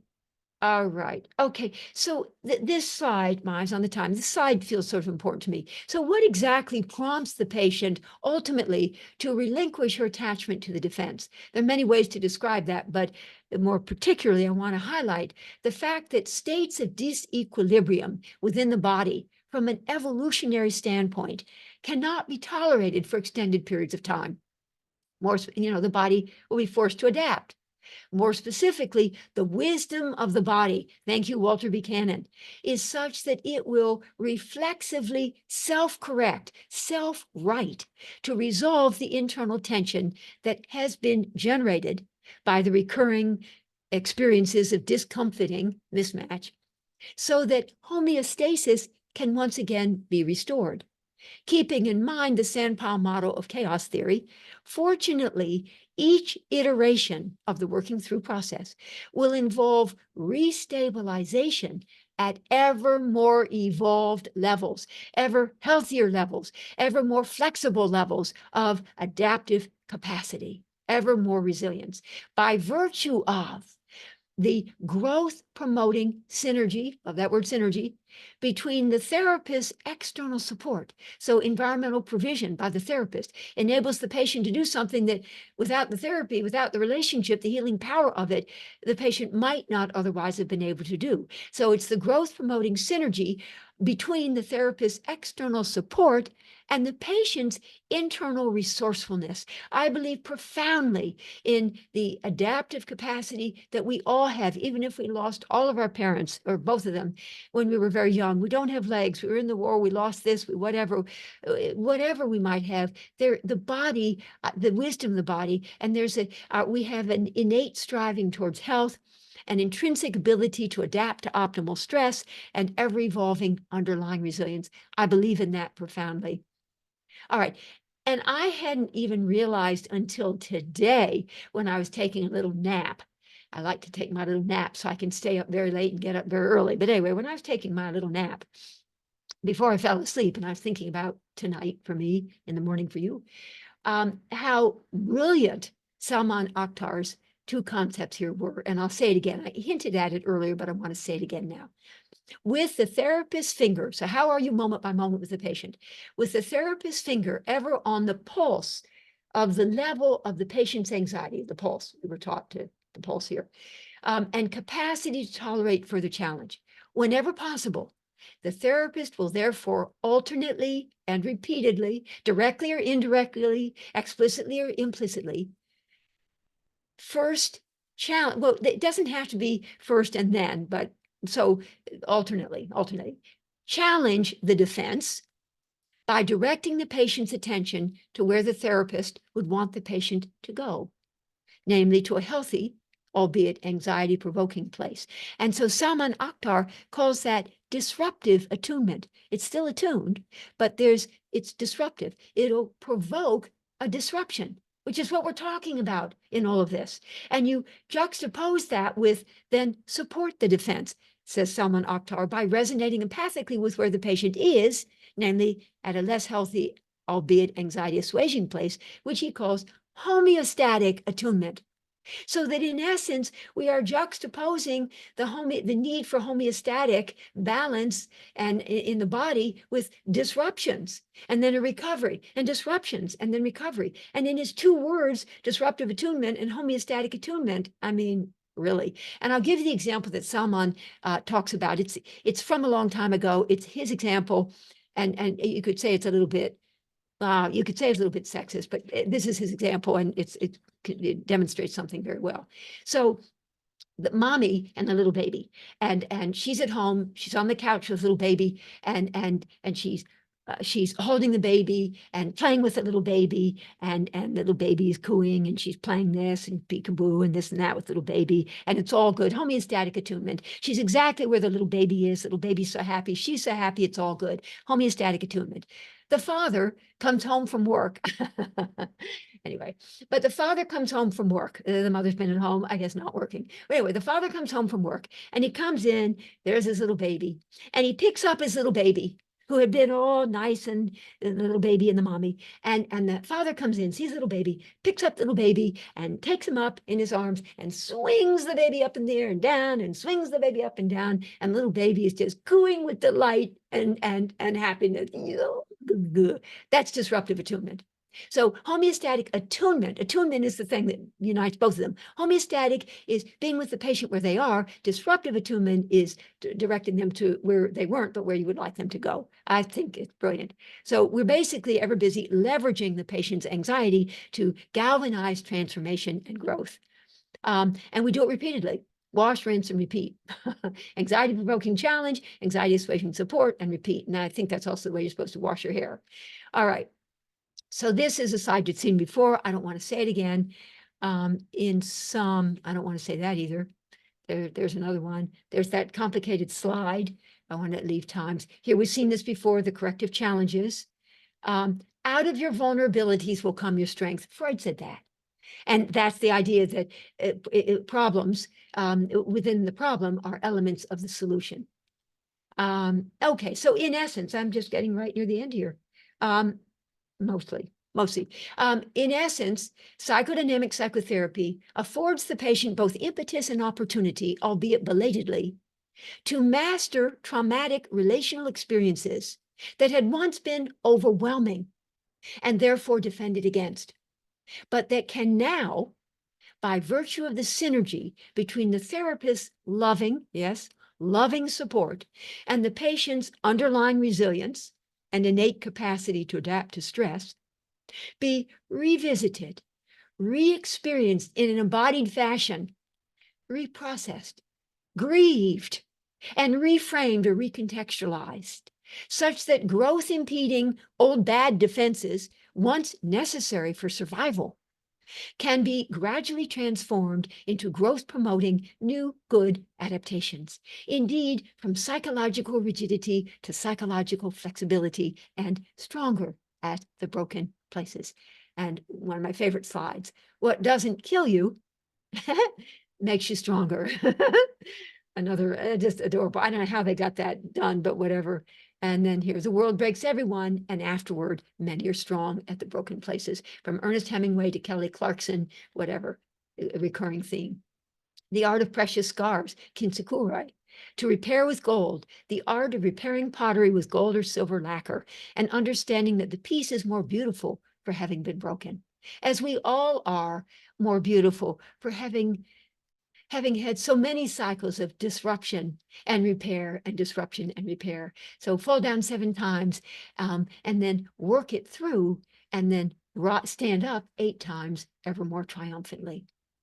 Okay, now these 2 slides, and then I think I'm ready to stop. Okay, so in essence, from growth disrupting traumatic stress that was overwhelming, right when the little one was a kid, and the defensive reactions that had arisen because it was too much for them to process, integrate, and adapt to growth promoting optimal stress. By now you get it that I'm saying optimal stress is growth incentivizing, growth promoting. So from growth disrupting or growth impeding traumatic stress, which had given rise to defensive reactions or defenses, which is why you have the defenses to begin with, to growth promoting optimal stress, which is what is supposed to be happening in the treatment, in the therapy. Optimal stress that's more manageable, and the adaptive responses that are now possible. This is a powerful demonstration of Heisenberg's uncertainty principle and the observer effect in action. The established fact in the quantum realm that observing something and working it through necessarily changes it. What had been a traumatic stressor becomes an optimal stressor. Out of our vulnerabilities arise our strengths. Problems always contain elements of the solution. So I love that. And then the next slide, I love too. Both simple and profound is this compelling idea that psychodynamic psychotherapy has the power to reconfigure the past and thereby to transform the future. We get in all 5 models there as defense evolves into adaptation. In essence, psychodynamic psychotherapy is a story about reshaping the past to make new futures possible. In the strange and counterintuitive world of quantum physics, like who the hell understands it really, this riveting idea that the present has the power to rewrite the past, which is what psychodynamic psychotherapy does, and thereby to change the future, which is what psychodynamic psychotherapy does, is referred to as retrocausation. And similarly, in the riveting words of the spiritual teacher Thomas Hubel, healing past energy creates a forward ripple effect. It releases light and energy that was previously held in shadow, offering greater movement and freedom of will in the present. Albert Einstein, who famously described the quantum entanglement of quantum physics as spooky action at a distance, also wrote about timelessness in the quantum realm. The past, wrote he, the past, present, and future are only illusions. Indeed, does not psychotherapy demonstrate this very same spooky action over time, as well as spooky action at a distance. Wholeness is not achieved by cutting off a portion of one's being, but by integration of the contraries. Carl Jung. All right, so I am now, those are empathic statements that are interesting, and hopefully you will take a look at them, but I want to get to my last slide. Then I give you lots of examples of model 1, 2, 3, 4, 5 interventions. I don't even like that in conclusion. The purpose of psychotherapy is to set people free. Q&A, and let me please, if I could say this, I am available by email. I know I'm not giving you a huge amount of time to ask your questions, but I'm eager to hear them. And if I don't answer them, email me, marthastarkmd@hms.harvard.edu. It's on your slides. And I also, if I'm allowed to, if I could mention this, I'd like to mention that I have a new free weekly spot supervision Zoom sessions, both live and recorded for later viewing on my private YouTube channel. All right, so that's it. And there were bonuses, but we're going to close off here now. All righty. I'm done. You're done. I Okay, am let me done. ask you one quick question.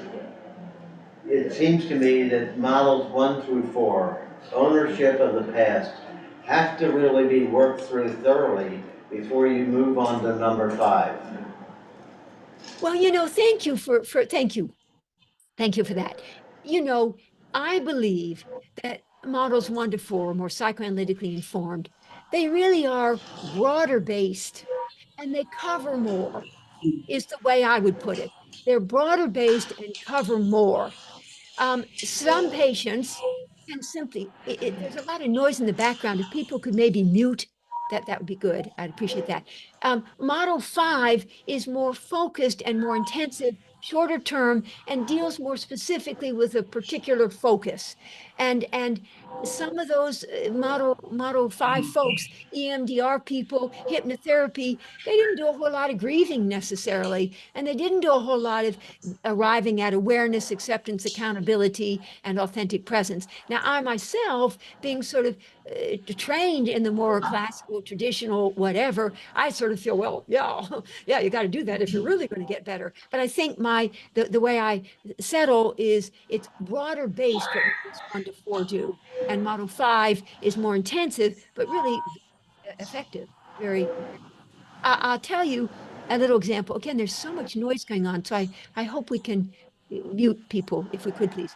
So the story I tell is Patricia Coughlin, and bless her soul, she's just amazing. She and I have been on several panels together, and she's one of the ISTDP folks. Yeah, thanks for trying to mute everybody there. And if you mute me, we can put me back on. Is good. Yeah, thank you. It's all good. Thank you. That was great, IT. Thank you so much for that. So anyway, Patricia Coughlin, I've been on several panels with her, including in Holland. No, I don't mean Holland. I mean Poland. I'm sorry, Poland.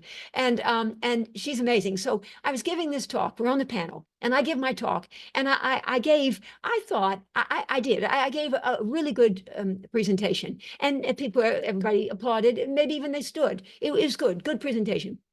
The interpreter came over afterwards and said, that was really beautiful. Thank you, Dr. Stark. I really enjoyed that. That was very powerful. All right. Then Patricia Coughlin gets up. She's, again, intensive short-term dynamic psychotherapy. She gets up.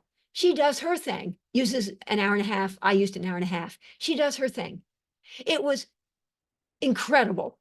Everybody stood up and applauded. And the interpreter, who of course had attended to every word of mine and every word of hers, comes over to her, and I'm sitting next to her at that point, and he throws himself in her arms. And he says, I am a different person now as a result of having interpreted your hour and a half. Now, I do want to say, I believe models 1 to 4 are broader based. They take longer, get more done. But model 5, I mean, my goodness. And the other thing that I learned from model 5, and my people, I work with them for a long time. It is broader based, I do believe, and so on and so forth. But what I've learned to do in deference to sort of what Patricia kind of taught me and some of the other short-term intensive folks taught me is with some of my patients at the beginning of the session, I will now say, how would you want to use your time in here today? Now that for me as a psychoanalyst, like, oh my God, that's so directive. I mean, I want them to free associate. I mean, I would never do that. You know, I mean, I'm putting my own agenda on them, or at least by saying, yeah, how would you want to use your time in here today? But I'll explain in a moment why I've come to appreciate that that actually is a very interesting way to do things with some of my patients. And at the end of the session, I will say, do you feel that you used the session in the way that you would have wanted to? And then I'll say, what are your takeaways? Now, the first couple of times you ask this, they're like, I don't know. But after a while, they begin to get it. That's sort of like a little more, the onus is on them to sort of like do something with these sessions and to anticipate and to be more intentioned about how they're using the session. And Patricia and the other folks at this lecture that was about short-term intensive stuff have lots of studies, Jonathan Shedler and the other folks, lots of studies about how most of the psychodynamic deep work gets done during the first couple of months of a treatment. Now that was humbling, and I've sort of, oh, they cheated on the data. That couldn't really be. You know, I keep working with my people over all the years, but sort of like it is, there is something very powerful that can get done. Now, I do believe I am a psychoanalyst. I'm psychoanalytically informed. I do models 1 to 4. I do also do model 5. I'm proud of my tradition. I'm proud of what I do, but I have pivoted. I am more flexible. That's a good thing. And I do think models 1 to 4 are much broader based. I do feel that ultimately grieving, I do feel grieving is just critically important. I feel awareness, dual awareness, model 1, acceptance, sober, mature acceptance, model 2, accountability, model 3, authentic presence, model 4, and yes, action, so that there's not analysis paralysis. All 5 of them are interrelated. Thank you. Thank you, Dr. Bill. Any other questions? Thank you. Mark, did you have any questions? Not to put anybody on the spot here, but One of these days, I want to have a discussion with you about integrating Winnicott's false self-concept, because it is so relevant in our model 4, that's my Judeo-Christian. model 4 all the way. Model 4 is so relevant. And of course, I like all people in the world love Winnicott. I love Winnicott. We love Fairbairn. We love Winnicott and Michael Bolland. But the false self, the public social self versus the private self, the true self, which is not only needs to sort of retreat, schizoid retreat, but also is a source of spontaneity and creativity and authenticity. So my model 4, from relentless despair and relational absence to authentic presence, false self to true self. Winnicott, absolutely, my model 4. Okay. All right, I'm going to ask everybody to unmute. Martha, I can't thank you enough for being with us and giving us your time. And I mean, what more can I say? So everybody, there's 45 or 50 here, and there's been 86 or say 87. We have a lot of recording, people that want recordings that we sent out. So everybody unmute and put your hands together and show your appreciation, please.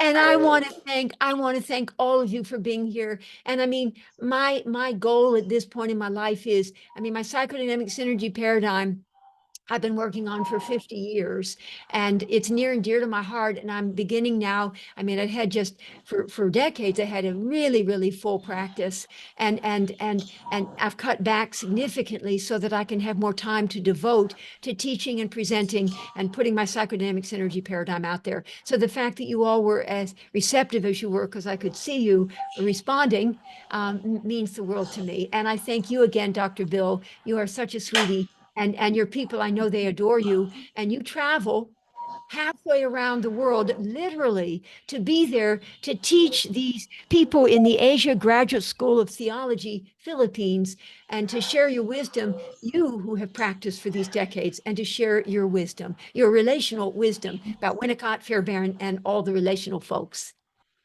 So Well, thank you. thank you very Email much. me, folks. Email me if you will, questions or anything.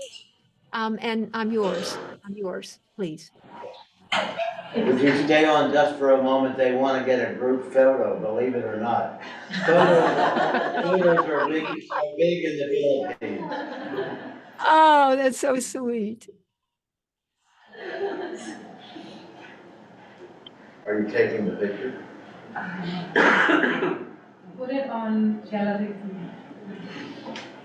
Dr. Tan me to do it. So everyone Thank you, Mother, from Germany. Oh, thank you, Mid, Eva. I know it's Eva. I can't even see, yeah, but I know it's Eva. mid in the Here. night. We have 4 hours in the night. Thank you from your snow-capped peak. Thank you for being here. Unbelievable. And some others are here in the middle of the night as well. But thank you, Eva. And I'm very grateful. Oh my goodness. Okay. And Lauren, oh, thank you, Martha. Thank you. Thank you, Lauren. And Dale. Oh my goodness. Let me just see. Oh, from Ging. Oh, thank you. Thank you. Thank you. Oh, I see. There are these things. Oh, wow. Okay. Oh, wow. And Bill W., I've appreciated having you here.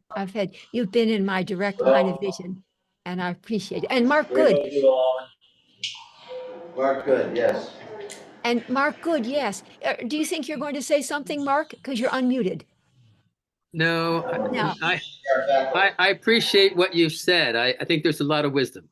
Thank you. Thank Is the picture taken? I will take a picture here. So I will take this. Smile, everyone. Everyone's. All right, we hope you will always be part of our faculty, Martha, so we thank you. And everyone says goodbye. Bye. Good Bye morning. Good bye. morning, good night, and good everything. And to you. And to you. Thank We'll you. be in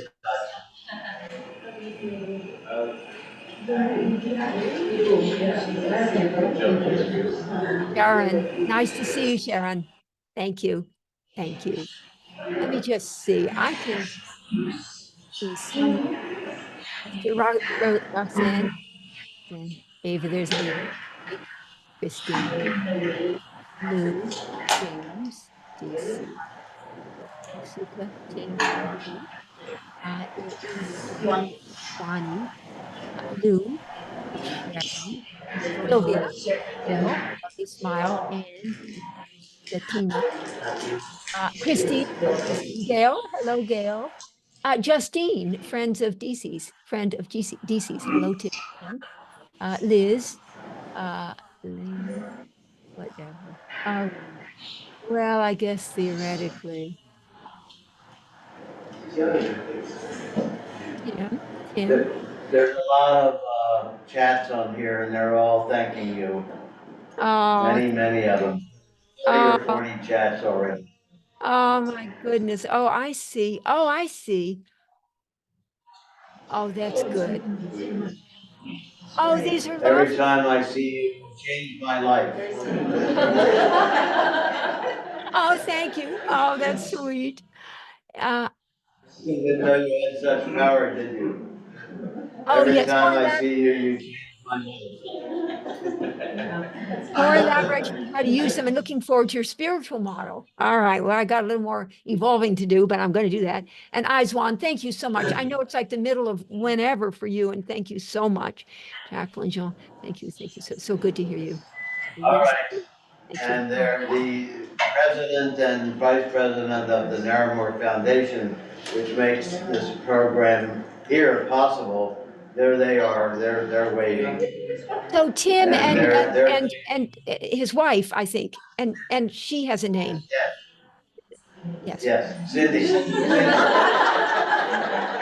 Cindy, name didn't show. I just how to say that exactly. thank you Thank very you. much for your presentation.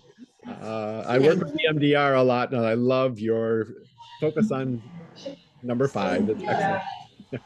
Thank you. He's our EMDR guy. Oh, yeah. I mean, that EMDR stuff, I mean, let me say, I'm not real good at it. So I have to kind of bring my little, but I got the training. I actually trained alongside of Bessel van der Kolk decades ago. And I got to get out my little sheets and I say, so, but my patients are okay with that. And I just kind of read, so subjective units of distress, how would you rate that? And I just read my sheet, but they just do their thing. And it's sort of amazing. It's amazing. They're like, I'll be. Oh, these are wonderful thoughts. Everybody is so sweet here. Oh, Dr. Martha. I love being called Dr. Martha.